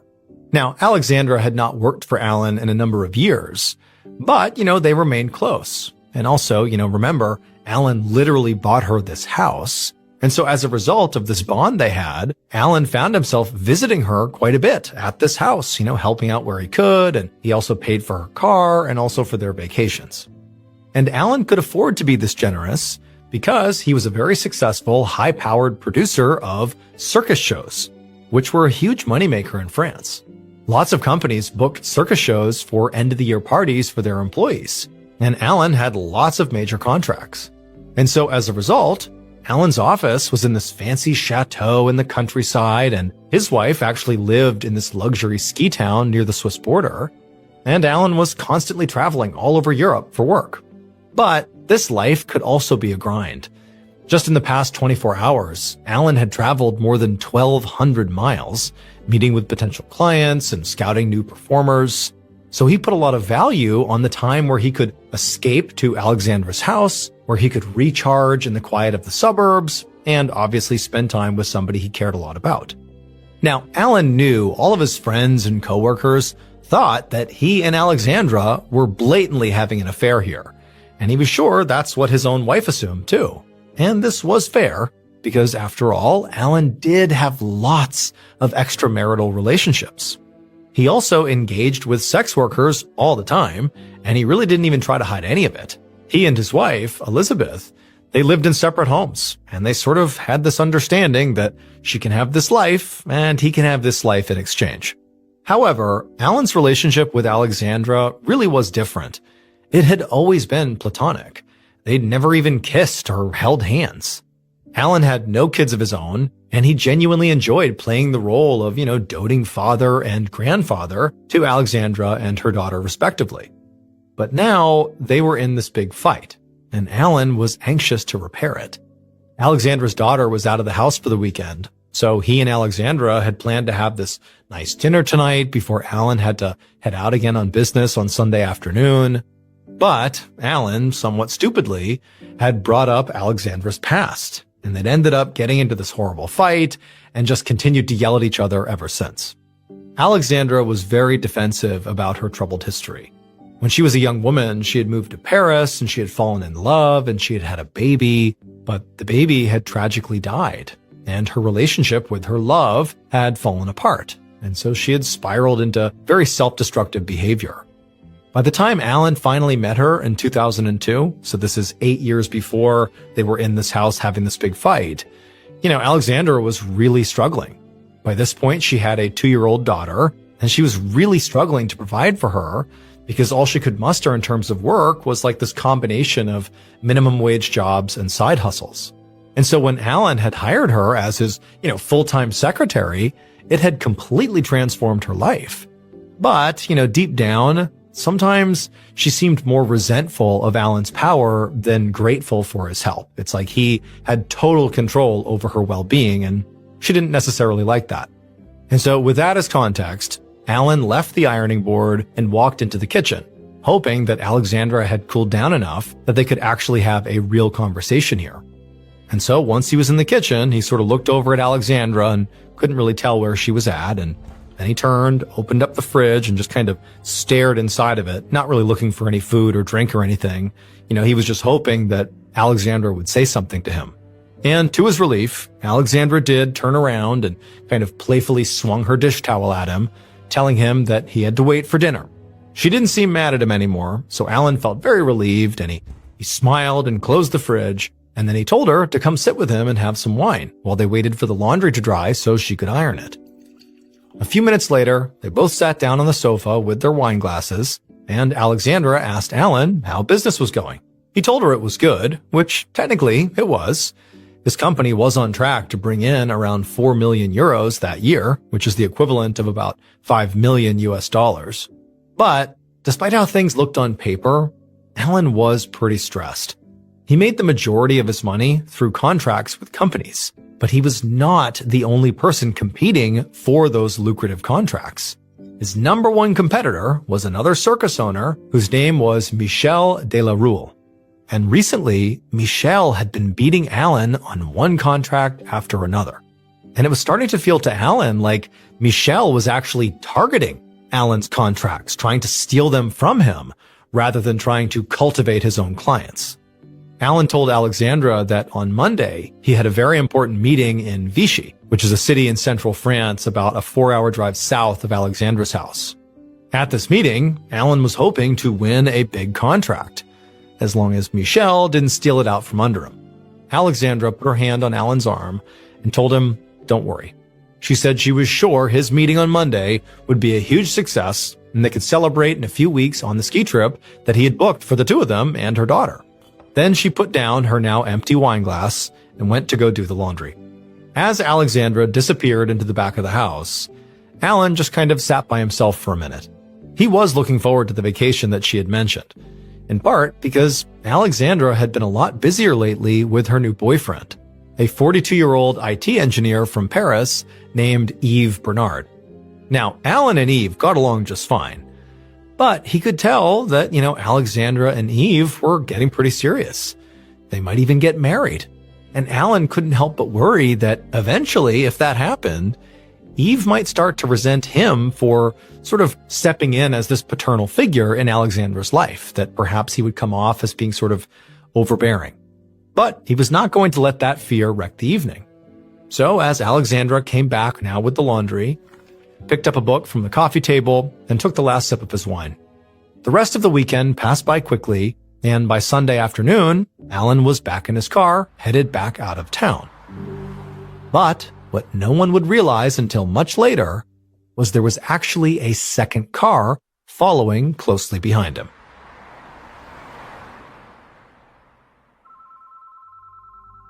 The following day, on the morning of Monday, February 8th, Alan Lilu's wife, Elizabeth, was drinking a coffee inside her home in the mountains when her phone rang. She picked it up and she heard the voice of Alan's assistant, Sylvie. And Sylvie sounded very worried. And she said she was calling to see if Elizabeth had heard from her husband recently. And this was pretty strange, because Alan was not the type of person to just disappear from work without telling his secretary. So Elizabeth told Sylvie that no, she hadn't heard from Alan in a few days. And then she asked Sylvie, why? What's going on here? And as Elizabeth listened to Sylvie's answer, she felt herself growing really nervous. Because apparently, Alan had this very important meeting in Vichy that morning, but he had not shown up for it. In fact, he'd never even checked into the hotel in Vichy where he was supposed to be staying. Sylvie said she had already reached out to several of Alan's friends and business contacts, but nobody had heard from him. And he was not answering the repeated phone calls to both of his cell phones, which appeared to be turned off. None of this made any sense to Elizabeth. Alan was famous for spending entire days on his various phones. She couldn't even recall a time when he'd been unreachable, even briefly. So Elizabeth told Sylvie she was glad she called, but she would take it from here. Then Elizabeth hung up the phone with Sylvie and called the police.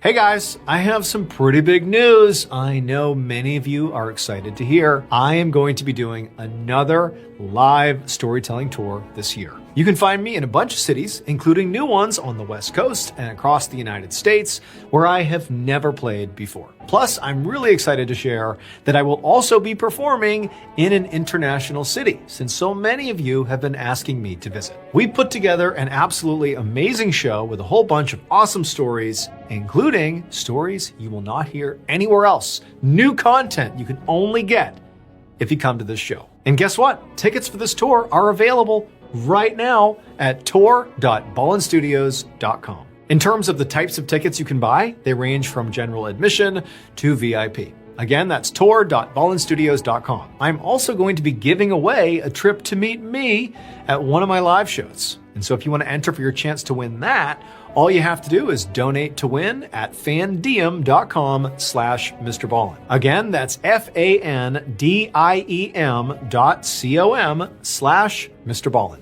Get your tickets and enter the sweepstakes today. I can't wait to see you at the show. A week and a half later, on February 19th, a young police officer knocked on the front door of a little house outside the town of Chartres in northern France. Now, up until this point, Alan's case had been treated as a simple missing persons case, with the local police in Alan's wife's hometown handling the inquiry, which was pretty basic. But now, enough time had passed without Alan being found and no evidence coming in that the original report had been kicked over to the crime division because they were thinking this could potentially be a kidnapping or something worse. This young officer was here at this home because it was the last place Alan was known to be before he went missing. The door of the home opened and a thin blonde woman looked out. The officer asked her if her name was Alexandra Nicola, and she said yes. When he explained to her why he was there, Alexandra looked immediately concerned and invited him inside.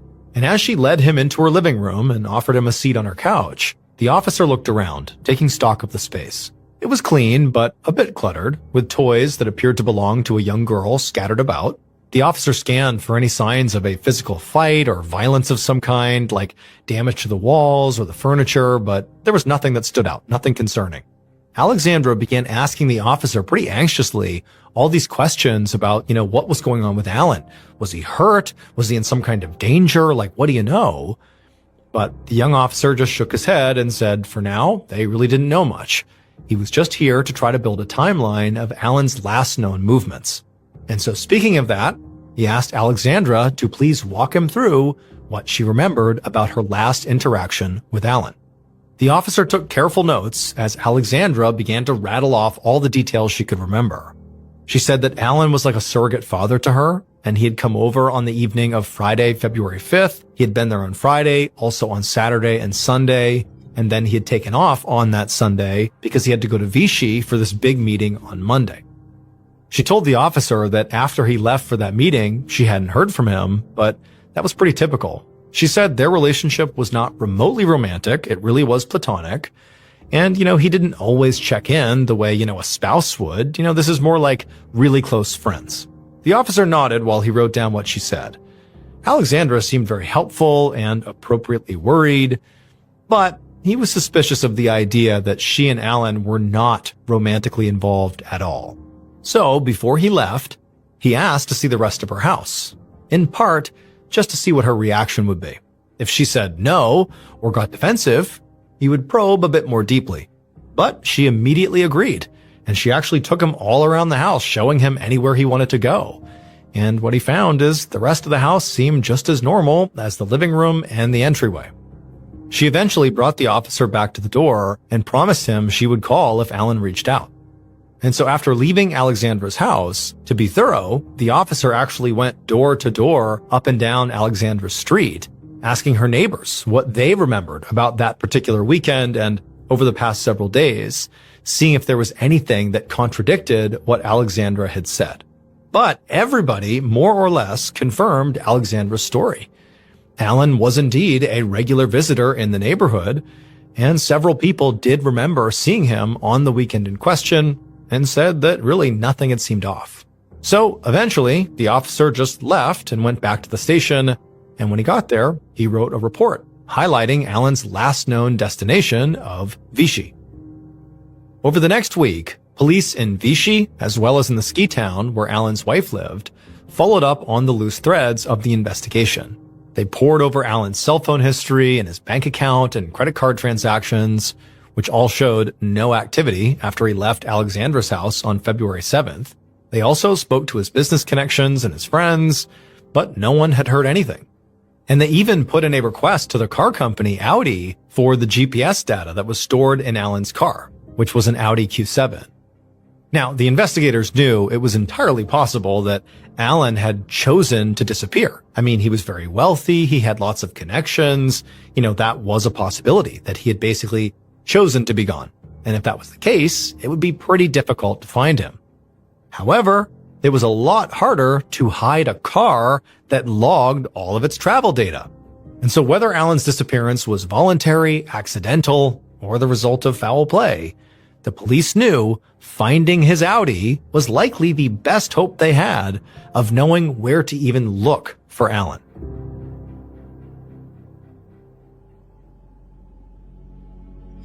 On February 26, 2010, so 19 days since Allen was reported missing, a detective named Pierre Martin stood in a secure impound lot in the city of Orléans, France, looking at Allen's gray Audi Q7. The GPS data that police had requested from Audi had come back a few days earlier, and it had led detectives to a surprising place. So again, the last place where Allen was known to have been before he vanished was leaving the home of his surrogate daughter, Alexandra Nicolas, near Chartres, France, and heading to Vichy, France for a business meeting. But his Audi had not been found in Chartres or Vichy. Instead, it had been discovered in the parking lot of a train station in Orléans, which was in between those two cities. And so to the police, it sort of looked like he had gotten halfway to his destination and just stopped. Now, when they found this car, the first thing they did is they just put it under surveillance for 2 days to see if maybe Allen or somebody else would return to it. For context, the parking lot where this car was in a pretty rough area where violent crime and sex work were pretty common. So, I mean, any number of people could potentially, break into this car or who knows what. It just seemed like a seedy area where something might happen here if we keep watching. But nobody had shown up. So finally, they just towed the car to the impound lot for forensic technicians to process it and look for evidence. And Detective Martin was here to watch that process. The forensic techs circled the vehicle and began taking photos of the outside and also dusting for fingerprints. There was no visible damage anywhere on the outside of the car, and there were no traces of any effort to try to break into the car. Plus, Allen's briefcase and luggage were clearly still inside the car, which meant, the fact the car was found where it was likely not a product of a robbery. This didn't seem like somebody just stole his car. It's here and it has nothing to do with Allen's disappearance. It seems like how this car got here is connected in some way to what happened to Allen. And, sort of going down that path, it seemed more and more likely that what happened to Allen probably fell into the category of foul play.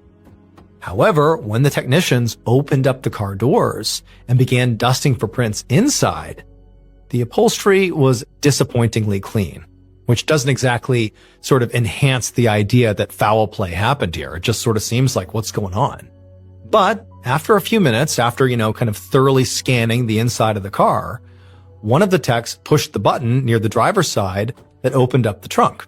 And then after it was open, Detective Martin walked around to the back to look inside and see what was in there. And what he saw was this bulky object wrapped in a pink sheet. And right away, Martin had this sinking feeling in his chest as one of the techs reached forward with a gloved hand and pulled the sheet back. And pretty much immediately, Martin's suspicions were confirmed. Underneath that pink sheet was a body, a man's body, fully clothed and curled in the fetal position. There was no doubt this was Allen Lilu. But there was no visible blood or wounds or bruises anywhere on his body, and there was no blood in the trunk. When Detective Martin reached in to try to move Allen's body to further examine him, he found his body was already incredibly rigid with rigor mortis. The coroner told Martin that she would hopefully have some answers for him after she did the autopsy. The weather over the past few weeks had been pretty cold, which was good for evidence collection because it basically meant the trunk had sort of acted like a refrigerator and preserved Allen's soft tissue. As the coroner wheeled the body away, Martin just stood there staring at the now empty trunk. He had no theories about when or why or even how Allen had died. All he knew was that this was now officially a murder investigation.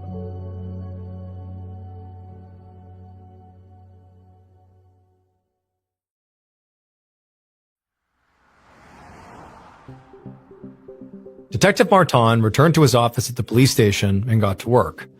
Since Alan's body was found in Orleans, he was now in charge of the murder investigation. His first step was to review all the witness statements and other evidence that had already been gathered by the other departments. And right away, the picture they painted told Martin that this was going to be a very complex investigation with lots of suspects and multiple locations. Alan was a workaholic who was always on the move, and he had no apparent connection to the city of Orleans, where he had ended up. In fact, he rarely seemed to spend more than a few days in the same place. He didn't live with his wife. Instead, he seemed to bounce between his office and a series of hotels, with stops at the home of a woman named Alexandra Nicola in between. According to reports, Alexandra had been interviewed, and she said that Alan was at her house the weekend before he disappeared. And so this made her the last person to see Alan alive, which, in Martin's mind, clearly made her a suspect right off the bat. However, Alexandra's story about Alan leaving her house on Sunday, February 6th, matched up with the data Martin had from Alan's car, cell phone, and credit card records, which all showed that Alan really did leave her house and went to Orleans on that day, and then, for reasons unknown, stopped communicating or spending money. Maybe that was the day he was killed. Right off the bat, like the police officer who originally visited Alexandra and took down her original story, Detective Martin found it pretty hard to believe that her relationship with Alan was not romantic. It just seemed like, based on how frequently they apparently saw each other and the fact that Alan was buying her things and, bought her house and paid for vacations and things like that, it just seemed like there was more to the story than what he had been told. But even though that did totally cast some level of suspicion on Alexandra, there was also just the logical side of it for Detective Martin, which is like, okay, the size difference between Alan and Alexandra was stark. I mean, Alan was 240 pounds, a really big guy, and Alexandra was just very small and petite. Now, is it impossible for her to kill him and put him in the trunk of the car in Orleans? No. But it just makes it sort of unlikely. And so that's just sort of floating in the background of Detective Martin's mind. But for now, what Martin found himself much more interested in was some of the other information that Alan's business associates and wife had supplied. First off, Alan apparently had lots of affairs with lots of women. And so that meant every one of those women, and any husbands or boyfriends or other romantic partners of any kind connected to them, were also suspects. It also meant that Alan's wife, Elizabeth, had a motive to want her husband dead. I mean, basically, he's cheating on her openly all the time. That's got to be motivation for her to do something to him. Now, Martin didn't think that Elizabeth literally would have done the killing herself, because she was actually 400 miles away at her home when her husband died. But she certainly had the financial means to hire a hitman. And the second thing that Detective Martin got from the associates and from Alan's wife was Alan's business dealings were both very high stakes and very ugly. Alan's employees and colleagues clearly respected him, but they also described him as a very tough boss and a ruthless business person. He could be very loud and abrasive, and he had already made his fair share of enemies in the circus business, which was already known to be a cutthroat industry where a lot of money was flying around. And so because Martin had been handed this murder investigation, and really there's like an overwhelming number of people that could have been involved here, instead of just, not being sure where to start, Martin just assembled a team of his very best deputies, and they set to work literally re-interviewing everybody, and from that, making a list of suspects that they deemed were appropriate.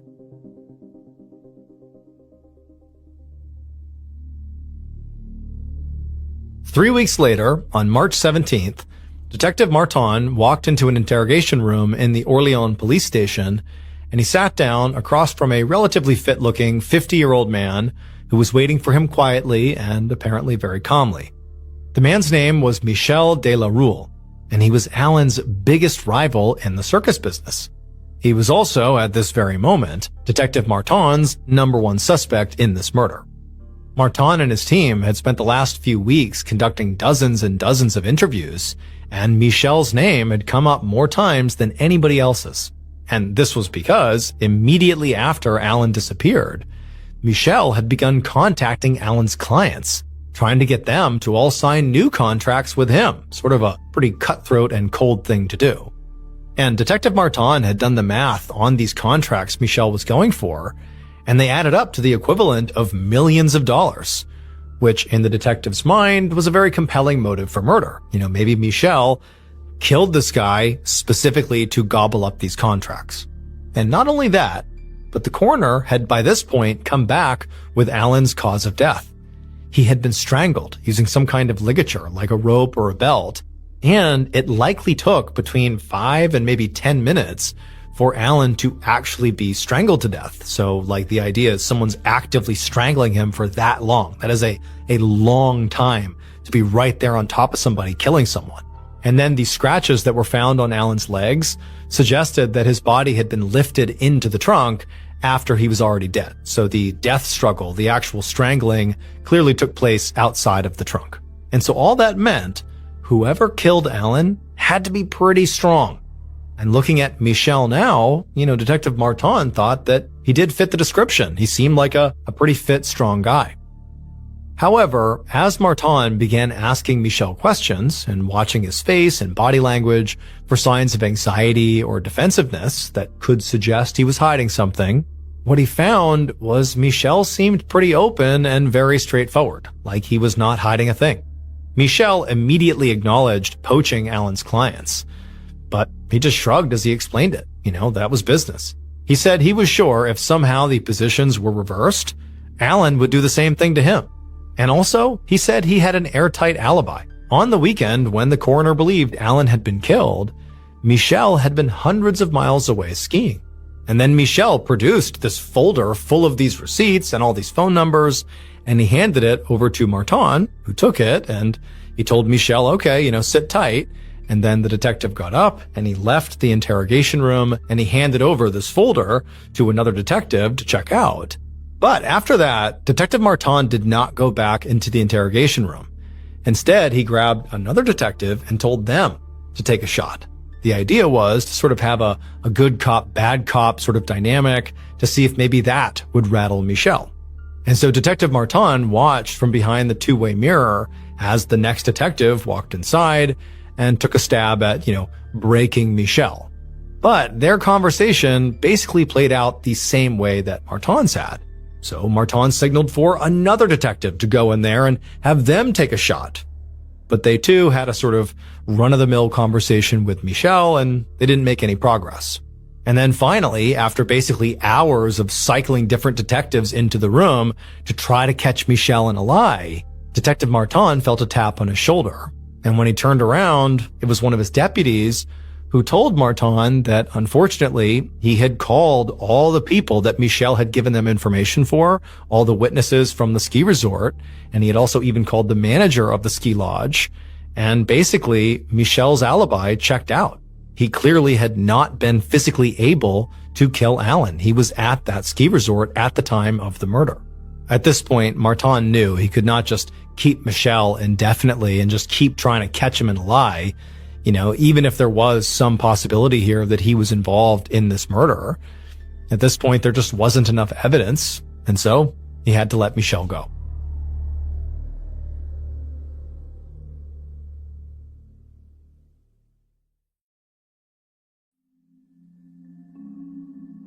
A few days later, Martin was back at his desk combing through reports when a uniformed officer came up and told him there was somebody at the front desk who really wanted to talk to him. And this was exactly the kind of news that Martin had been hoping for. He had recently put out a statement to the local papers basically saying, hey, if there are any witnesses out there, please come in and talk to me. And he hoped that whoever this was potentially a witness. And so Detective Martin followed the uniformed officer out to the lobby, and there he saw the person who had come in to see him. It was this man who appeared to be in his early 50s, who was dressed all in black with these shiny black shoes and glasses. And Martin wondered if maybe this was a business contact of Alan's. And as he went up to shake the man's hand, he sort of felt himself getting excited. But then this man introduced himself, and when he did, Martin had to resist the urge to just turn around and walk away right there. Because the man said his name was Remy Saint-Touren, and he was a professional psychic. Martin did not believe in psychics, and he was annoyed with the police officer for even bringing him out here to meet this person. And so Martin was literally about to just tell Remy to, thanks for coming in, but I don't have time for this. You need to go. But then he thought better of it, because Martin was really having no luck with this case. There had been very little forensic evidence recovered from Alan's car. There were no usable fingerprints, and while the bedsheet Alan's body was wrapped in did have some DNA on it, it didn't match anything in their system. And then the business leads that Martin had been pretty excited about hadn't panned out either, and he'd found no evidence that anyone in either Alan's personal or business circles took out a paid hit on him. Martin's team had also spoken at length to Alan's surrogate daughter, Alexandra, and all the women he was having affairs with, and all the sex workers he had engaged with, and none of them, nor any of their boyfriends or husbands or partners, made sense as the killer. So, out of a mixture of a little curiosity and a lot of desperation, Martin brought Remy the psychic back to an interrogation room and asked him what he thought. Remy explained that he had heard a news bulletin about Alan while he was driving, and when he heard it, he had a vision that was so vivid that he actually had to pull over. He said he saw Alan Lilu as clear as day in this physical struggle with a woman. Remy didn't know her name, and he couldn't describe her, but he was certain that a woman was somehow involved in Alan's murder. Martin was disappointed because, unsurprisingly, this just sort of felt like a generic stab in the dark by somebody parading around as a psychic who could see things that nobody else could. It just seemed like he threw this random generic thing out there as if it was some big revelation, and it just didn't feel like it was. But Remy wasn't done. He went on to say he was sure that Alan was not killed in Orleans, even though that's where his body had been found. He said Alan's body had been taken away from the murder scene and actually placed in the trunk after he was dead. And this caught Martin's attention, because the coroner had been certain that Alan was strangled in one place and then placed into the trunk afterwards for transportation. But critically, the police had not released that information to the press, specifically because they wanted to be able to weed out fake tips. And so for Remy to say that, how would he have access to that? Now, Martin knew this could have just been a lucky guess by Remy, but it just seemed so, on the nose that he began considering what else Remy had said. This idea that, okay, Alan was struggling with this woman. That was something that, Martin had not really considered. He had sort of ruled most women out as the potential suspect because of how big Alan had been and how physical this murder had to have been. So it just seemed more likely that a big, strong man was responsible for the killing. But now, Martin wasn't so sure. And suddenly it seemed entirely possible that, maybe a woman really did do this. And so eventually, Detective Martin thanked Remy for coming in and sharing his ideas about the case. And then after walking him out of the station, Detective Martin sped back to his desk, because Martin had an idea. Lots of people in Alan's life had told the police investigating his murder that Alan had had lots of extramarital affairs. Now, Detective Martin and his team had spoken to all the women they could possibly find who had had these affairs with Alan, and basically all of them had been ruled out. However, now, after talking with Remy the psychic, something about the location where Alan's body was found was jumping out at Detective Martin. The part of Orleans where Alan's car had been parked was pretty sketchy, it was crime-ridden, and critically, it was known for being a hotbed for sex work. Now, Martin already knew, clearly, that Alan engaged with sex workers. It just seemed like that was one of the things that he did, and they spoke to numerous sex workers and ruled them out as being suspects. And so for the most part, sex workers were not really on Detective Martin's radar as, primary suspect pool. However, now with fresh eyes, he was thinking, maybe the reason Alan was in Orleans was because he was there to meet a sex worker, and while he was there, something went wrong, and it resulted in his death. So, Detective Martin spent the next few days absolutely scouring Alan's laptop. Now, the forensic techs had already been through it once, looking at all of Alan's emails and business records, but Martin was looking at something different. he was using the laptop to search through all the websites where Allen had found sex workers to go visit. Basically, what he was doing is making a true exhaustive list of every single sex worker he had ever really engaged with. So this is an even bigger list than they had before. There were dozens of names and profiles to sift through, and as Martin found them, he would send members of his team out to speak to all the women he possibly could. But as he was doing this, Detective Martin discovered that really none of these sex workers that Allen was engaging with had any connection to Orleans, and they also did not appear to have any real issues with Allen himself, at least based on the messages that were on his laptop. However, as Detective Martin dug deeper and deeper into this laptop, going further and further back in time, he eventually came to one new profile, this woman named Marie Eve.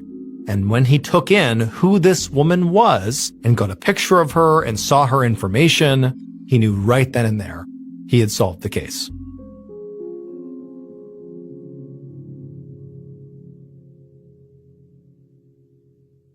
Based on the entire police investigation, as well as a confession from the killer, the following is a reconstruction of what police believe happened to Allen Lelou on the day he was murdered.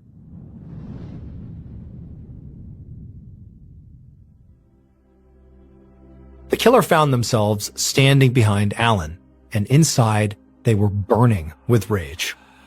Allen seemed to think he was so much better than the killer, just because he was this powerful businessman, and the killer was just a sex worker. And the killer had tolerated Allen's behavior because, Allen had money. But now, Allen had pushed it too far, and the killer felt like they had to shut him up for good. Allen's belt lay nearby, and impulsively, the killer grabbed it and lunged forward and looped the belt around Allen's throat. And at first, Allen struggled. He reached up. He's trying to pull the belt off. He has no idea what's happening, but the killer just held on tight. And for several minutes, there's this unbelievable death struggle going on. And Allen, he's fighting. He's a big guy, and he's getting close to pulling this thing off. But then something sort of unbelievable happened. The killer had sort of braced themselves against an object behind them, and so their back is up against it, and they're pulling as hard as they can with this belt against Allen's throat. And as they're leaning back, the object they're up against suddenly broke. And because, the killer didn't let go of the belt and is applying max pressure, when they fell backwards, it created almost like this whiplash effect. Their body tumbles, and all that force is driven into Allen's throat. And what happened is that sudden whiplash crushed Allen's larynx, and he immediately went still. And so just for good measure, the killer held on for a couple more minutes, pulling as tightly as they could across his throat, really ensuring that Allen was dead. And when Allen did not move at all, eventually the killer let go of the belt and stood up, their heart pounding, just sort of taking in the scene. Then, as reality began to set in for the killer, they realized they needed help getting rid of this body. I mean, this is a huge guy. How are they going to get rid of it on their own? So the killer called their accomplice. And the accomplice was hundreds of miles away in a ski resort, but they immediately told the killer to wait and they would drive to them. Sure enough, the next day, the accomplice arrived and they helped the killer load Allen's body into the trunk of Allen's car. Then the killer climbed into Allen's car and drove it to the train station in Orleans. Behind them, as they made this ride, police would realize much later there was a second car being driven by the killer's accomplice. The killer and the accomplice would abandon Allen's car and his body in Orleans, and then together they would drive away, and shortly thereafter, they would actually get married. Because the killer was Allen's own surrogate daughter, Alexandra Nicola. Alexandra's troubled past that she was very defensive about included the fact that she was actually a sex worker under the name Marie Eve. Her accomplice was her new boyfriend, Yves Bernard. So Alexandra and Allen had fought previously about her, troubled history, and she was especially mad that at one point Allen had implied that Alexandra's daughter could sort of end up like her, as if that would be a horrible thing. So on Saturday, February 6th, when Allen brought up Alexandra's daughter, just sort of in conversation, For Alexandra, something snapped. It just felt so disrespectful that he, again, was talking about her daughter. And sort of out of impulse, she grabbed the belt, wrapped it around Alan's neck, strangled him, and ultimately stumbled backwards and crushed his larynx and killed him. In a way, it was sort of true what Alexandra had told the police when they initially questioned her, that Alan had left her house in his car on February 7th, and she had not seen him again. What she had left out was that Alan was already dead in the trunk of his car when he left. Alexandra Nikola confessed to the murder of Alan Lilu and was sentenced to 15 years in prison. Her boyfriend, Yves Bernard, was sentenced to 2 years for concealment of a dead body. The couple has since been released, and together they have a child who was born before Alexandra went to prison.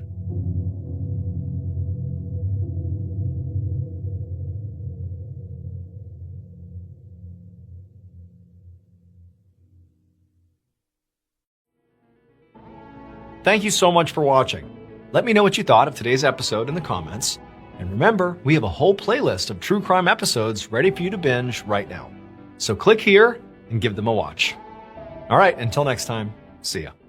Today, we're going to look at 3 places you can't go and people who went there anyways. But before we get into today's stories, if you're a fan of the strange, dark, and mysterious delivered in story format, then you come to the right place because that's all we do, and we upload 2 or 3 times every week. So if that's of interest to you, the next time the like button has a big public speech they have to give, offer them a mint right beforehand. Except this mint is actually a plaque disclosing tablet. Also, please subscribe to our channel and turn on all notifications so you don't miss any of our weekly uploads. All right, let's get into today's stories.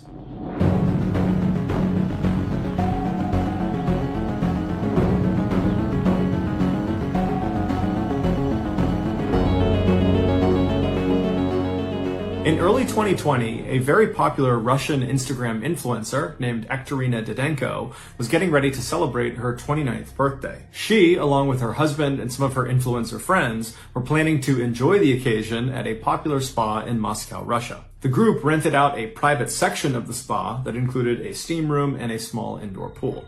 And then once the reservations were made, Didenko and all of her influencer friends began eagerly talking about how excited they were about this party on their various social media accounts. When the day finally came, February 28th, which was Didenko's birthday, Didenko, her husband, and the 8 other people they invited, they all descended on this spa. So they go inside, they go back to their private area, and it's great. There's food, there's alcohol, there's music, they're jumping into the pool, then getting in the hot tub, and everyone's just having a great time. Everyone's taking pictures and filming and live streaming. I mean, it's really going as well as it possibly could be. And then at some point, Didenko's husband signals the rest of the group, minus Didenko, and they all begin to pull out these white hazardous materials suits.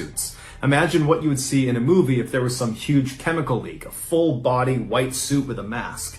And so they're all putting on these hazmat suits, and they give one to Didenko, who puts it on as well, and they tell her this is part of her big surprise. Now, it's unclear if Didenko actually didn't know what was going to happen next, or if she's just pretending to be surprised because it would do better on social media, because this is all being filmed and she's an influencer.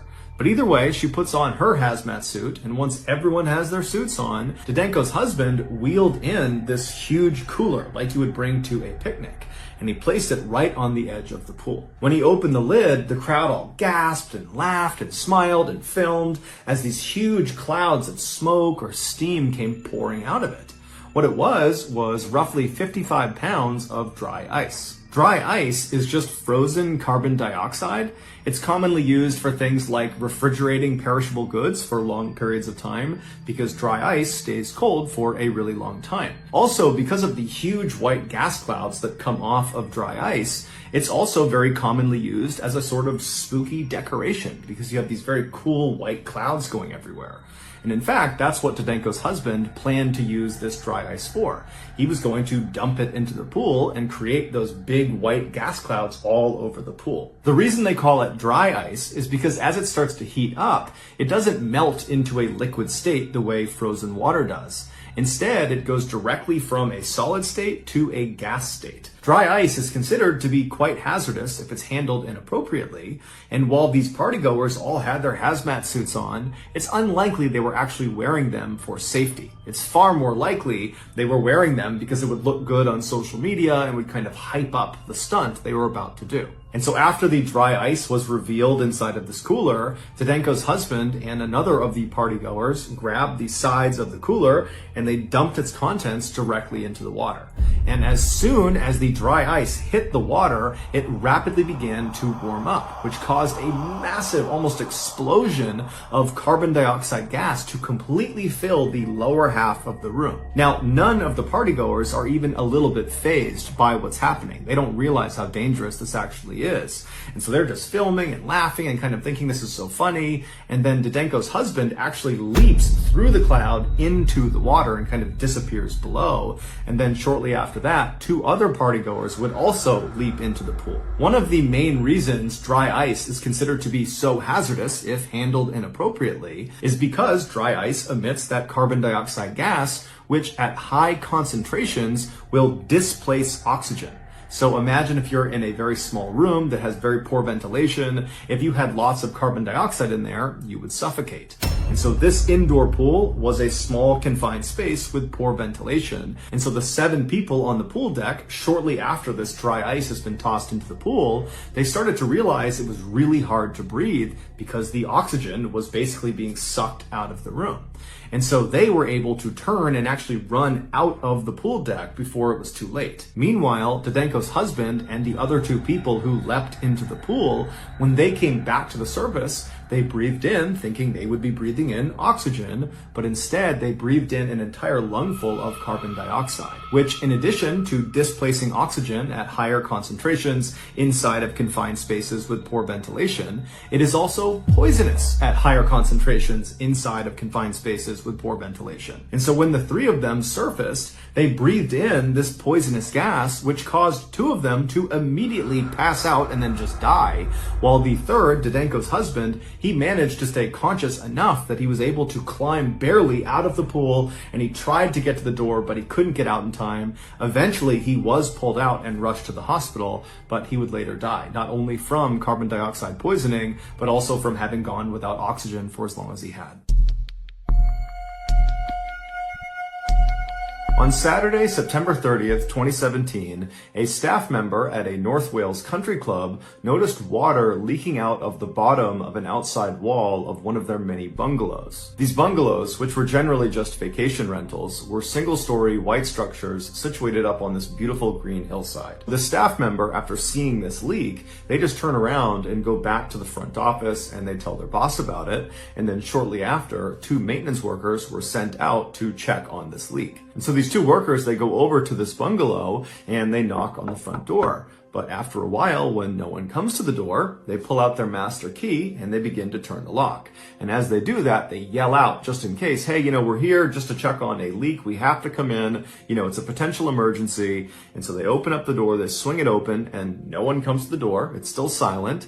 And they're looking into this property. And what they see is on the left, from their perspective, is a kitchen. And on their right is a living room. It was basically one big room that had been designated for 2 distinct functions. And so they yelled out again into this bungalow, hey, we're coming inside. We're just checking on this leak. And then they just walked straight across past the living room and past the kitchen to the back of this property where they reached a door. And this door led into a bedroom, and this door was shut. And so just as a precaution, they knocked on the bedroom door, but nobody came to the door again. So they opened up the bedroom door and they looked into this room, and on the right side of the room, tucked up against the right wall, were 2 twin beds where the head of each bed was tucked up against the wall.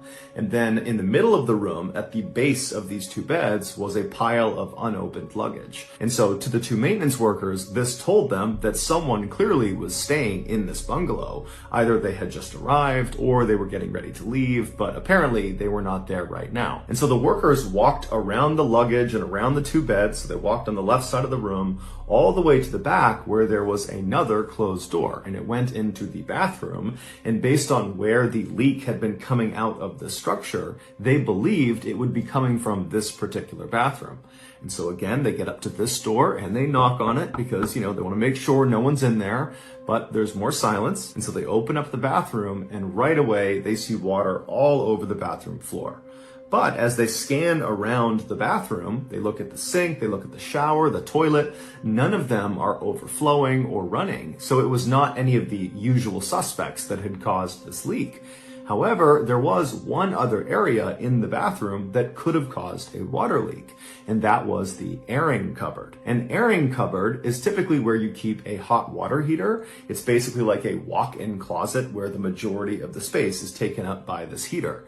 And also generally people put in shelves in front of the heater to store their linens and towels and that sort of thing. And in this bungalow, the airing cupboard had its own door and it was right in the bathroom. And this door to the airing cupboard was right to the left of the door that led into the bathroom from the bedroom. And so these two workers, they reached over and they opened the door that led into this airing cupboard. And as soon as it swung in, they could tell right away where the leak was coming from. And they could tell right away they had a much, much bigger problem. 7 days earlier, 60-year-old former policewoman Mary Isherwood arrived at the North Wales Country Club. She and her ex-husband had for a long time owned one of these bungalows. However, they almost never stayed in it. They basically used it as an income property, renting it out to vacation goers. But they had recently decided that they wanted to actually sell the property. And so before the sale became final, Mary had told her ex-husband that she just wanted to go and spend a week actually enjoying the property and actually take a vacation there. And so originally she and some friends were going to go to this bungalow and spend a week there. But right before they were going to leave, Mary's friends all said they couldn't make it. And so Mary decided she would just go on her own. And so Mary arrives at this country club. It's late at night when she gets there. She gets to the bungalow. She puts her luggage down in her bedroom. And then instead of just kind of getting settled in and going to sleep, she decides she's going to go exercise. Mary was incredibly fit and healthy. She loved playing golf and running and exercising in general. And she knew the club had a pool. And so she reached into her luggage and she just pulled out a bathing suit. She switched into that and then she went down to the pool and did some lap swimming. After that, she came back to her room where she took a shower and then she climbed in bed without any clothes on. That was just how Mary liked to sleep. And then at some point in the middle of the night, Mary woke up to go use the bathroom. And so she hopped out of her twin bed. She walked around to the door that led into the bathroom. She went inside, she did her business. And then afterwards, as she was attempting to go back into her bedroom, she accidentally grabbed the door handle of the airing cupboard, which was right to the left of the door leading back to her bedroom. She opened it up, it swung inward. She stepped into the airing cupboard, which was totally pitch black. And as she walked in, she might have bumped into the shelves or realized, this was the wrong turn. But as soon as this happened, the door behind her had actually shut. And so she's inside of this tiny airing cupboard, realizing, okay, this is not where I need to go. I've made a silly mistake. She turned around to grab the door handle to open the airing cupboard back up again. But when she grabbed the knob, it disintegrated in her hands. It broke into multiple parts and fell to the ground. Now, the space she is in is pitch black. She has no way of knowing which parts go where for this doorknob. And so by touch, she reached down and she grabbed all these pieces and she probably tried to put them together and put it back on this door to try to get it open, but she just couldn't do it. And so eventually, Mary would have realized this is a pretty serious situation. She was staying at this bungalow by herself, and she was not expected to check out for another week. So no one was going to be checking on her, and without this doorknob, she could not open this closet door. It was a hard wooden door, the locking mechanism was solid, there was just no way to open it without this doorknob. And so Mary began banging on the door and screaming out for help, but her bungalow was not actually connected to any other structures. It was a standalone. And so her voice did not carry very far, and the banging sounds she was making, those also did not carry very far. And so no one heard her. And so after several hours, she's just standing in this closet, probably thinking to herself, how in the world did I get myself in this position? But after the initial shock of this totally bizarre situation she was in had worn off, she decided to act. And so she turned away from the door and she faced towards the back of this closet. She would have been face to face with a row of shelves, but she wouldn't have been able to see the shelves because it was totally dark. And then beyond the shelves, farther into this closet, was the actual hot water heater. There was no wall behind the shelves. Basically, there was a space behind the shelves where this heater was. And so Mary grabbed one of these shelves and she managed to break it off the wall. And then she turned around and used this piece of wood and tried to smash the door, but very quickly realized that was just going to do nothing. However, she began striking the wall right next to the door, and she realized she could break through the drywall. She was starting to kind of burrow a hole. And so maybe she thought to herself, if I can just build a hole big enough right next to the door, I can reach through the hole and maybe open this cupboard from the outside. And so she began using this shelf to smash this wall, and she's burrowing as fast as she can, but the progress must have been very, very slow because she decides she needs a different tool. So she turns back around, so she's facing the shelves again, and she breaks down a few more shelves to clear a path to get to the water heater. And then once she could step past the shelves, once there was a path, she got right in front of this water heater, and then by touch began feeling around for any pipes extending off of the heater. And when she found one, she got a good grip of it, and she began yanking and tugging on it until she managed to rip a piece of pipe off of the hot water heater. Now, as soon as she did that, she now had a pipe that was a far better tool for burrowing and creating this hole in the wall. However, as soon as that pipe broke off, cold water began leaking out of this hot water heater, the water that had not been heated yet. And it was being sprayed all over the inside of this cupboard. Now, this was a very small space, and so there was no way for Mary to get out from under this cold water. And so it was a shocking and probably very painful experience. But she now had her tool and figured, okay, this is awful, but I'll just use this tool, I'll burrow this hole, I'll get this cupboard open, and I'll get out of here. And so with the water raining down on her, Mary used her new piece of pipe and began digging and burrowing at that spot right next to the door. But after a while, probably several hours, she struck a brick wall. There was no way she could actually push through this wall and reach around and open the cupboard door. There was nothing she could do. It was a dead end.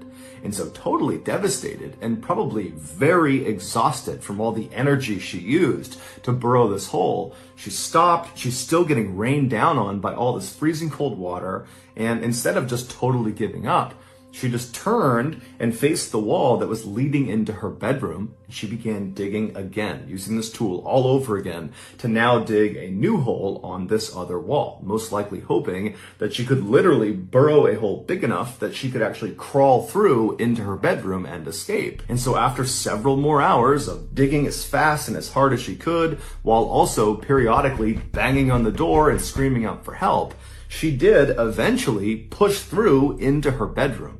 However, in a cruel twist of fate, when she did finally poke through this wall, there was no bricks in the way, she hit what felt like another dead end. But in fact, what it was a picture frame with a glass cover across it had been screwed onto the wall in her bedroom. And this painting was right over where she was digging this hole. And so in her totally exhausted and panicked and saddened and scared state, she hits the back of this painting. And again, it's pitch black and she's feeling through the hole most likely. And she's touching this hard back of this painting. And she's realizing, oh my goodness, I've hit another dead end. There's nowhere for me to go. Even though in reality, she could have very easily just broken through that frame and then maybe made the hole a little bit bigger, and then she could have squeezed through it and escaped. But she didn't know that, and so she eventually just slouched to the ground and accepted her fate. 6 days later, when those two maintenance workers opened the airing cupboard door, they found Mary's body slumped up against the wall inside this closet. She had died of hypothermia. It would turn out other residents of the other bungalows nearby heard banging coming from this bungalow on Saturday night, the night that Mary actually got stuck, and then they also heard the banging the following morning, on Sunday morning. But none of the other residents reported it because they believed it was just construction or some other maintenance work. However, there was one couple staying in one of the nearby bungalows that thought there was something off about this banging. And they told each other, if the banging persists past 5 p.m. on Sunday, so that's the day after Mary got stuck, This couple told each other that if it continues past 5 p.m., we'll report it. But as it happened, Mary stopped banging on the walls and yelling for help right around 5 p.m. on Sunday. And so this couple, right as they're getting ready to go tell the front desk, the banging stopped, and so they stopped worrying about it. It's unclear how long Mary survived after she stopped banging around 5 p.m. on Sunday.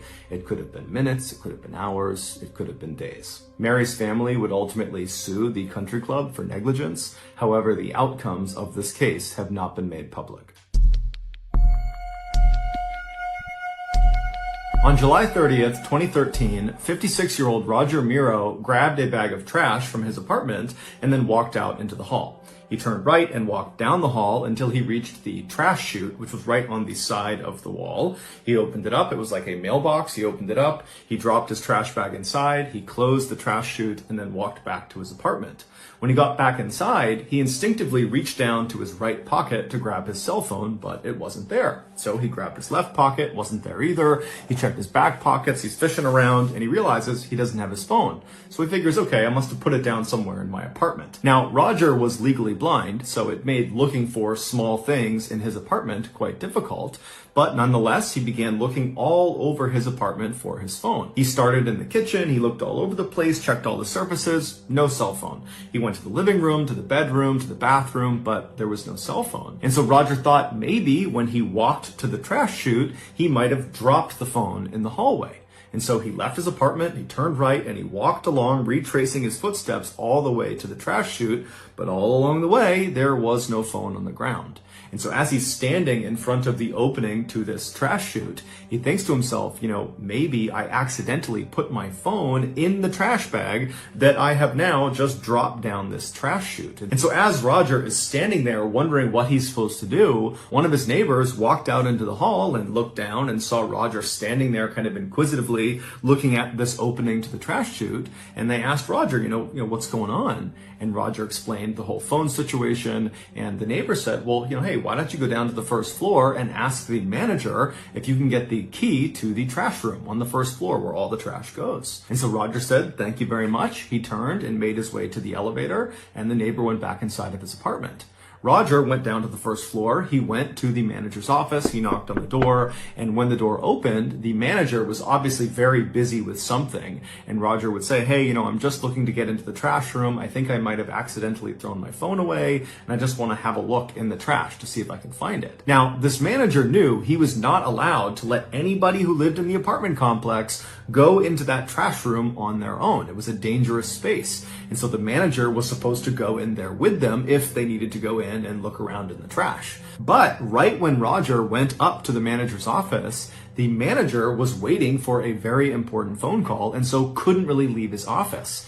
But the manager kind of empathized with Roger and felt bad for him and said, okay, you know what? I'll just give you the key. You can go in there on your own and go looking for your cell phone. I hope you find it. And when you're done, just bring the key back here.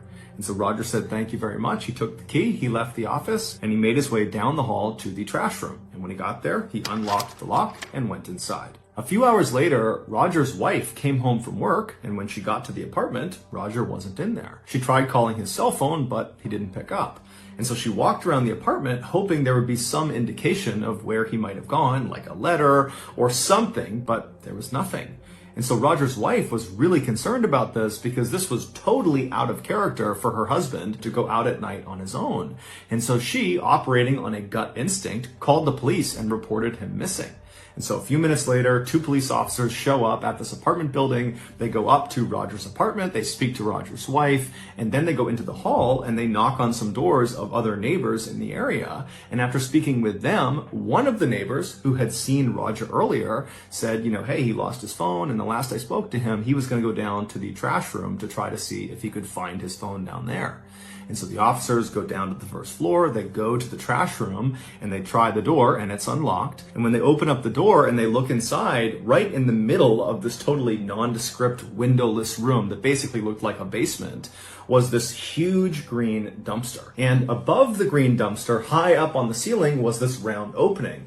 And that was the bottom of the trash chute. So when people like Roger and the other people who lived in this apartment building dropped their trash down their respective trash chute on each floor, the trash would come tumbling down and literally fall out of the ceiling into the dumpster. Now, this dumpster was unique. It was not like other dumpsters where the top was just wide open and anyone could lob a bag of trash in.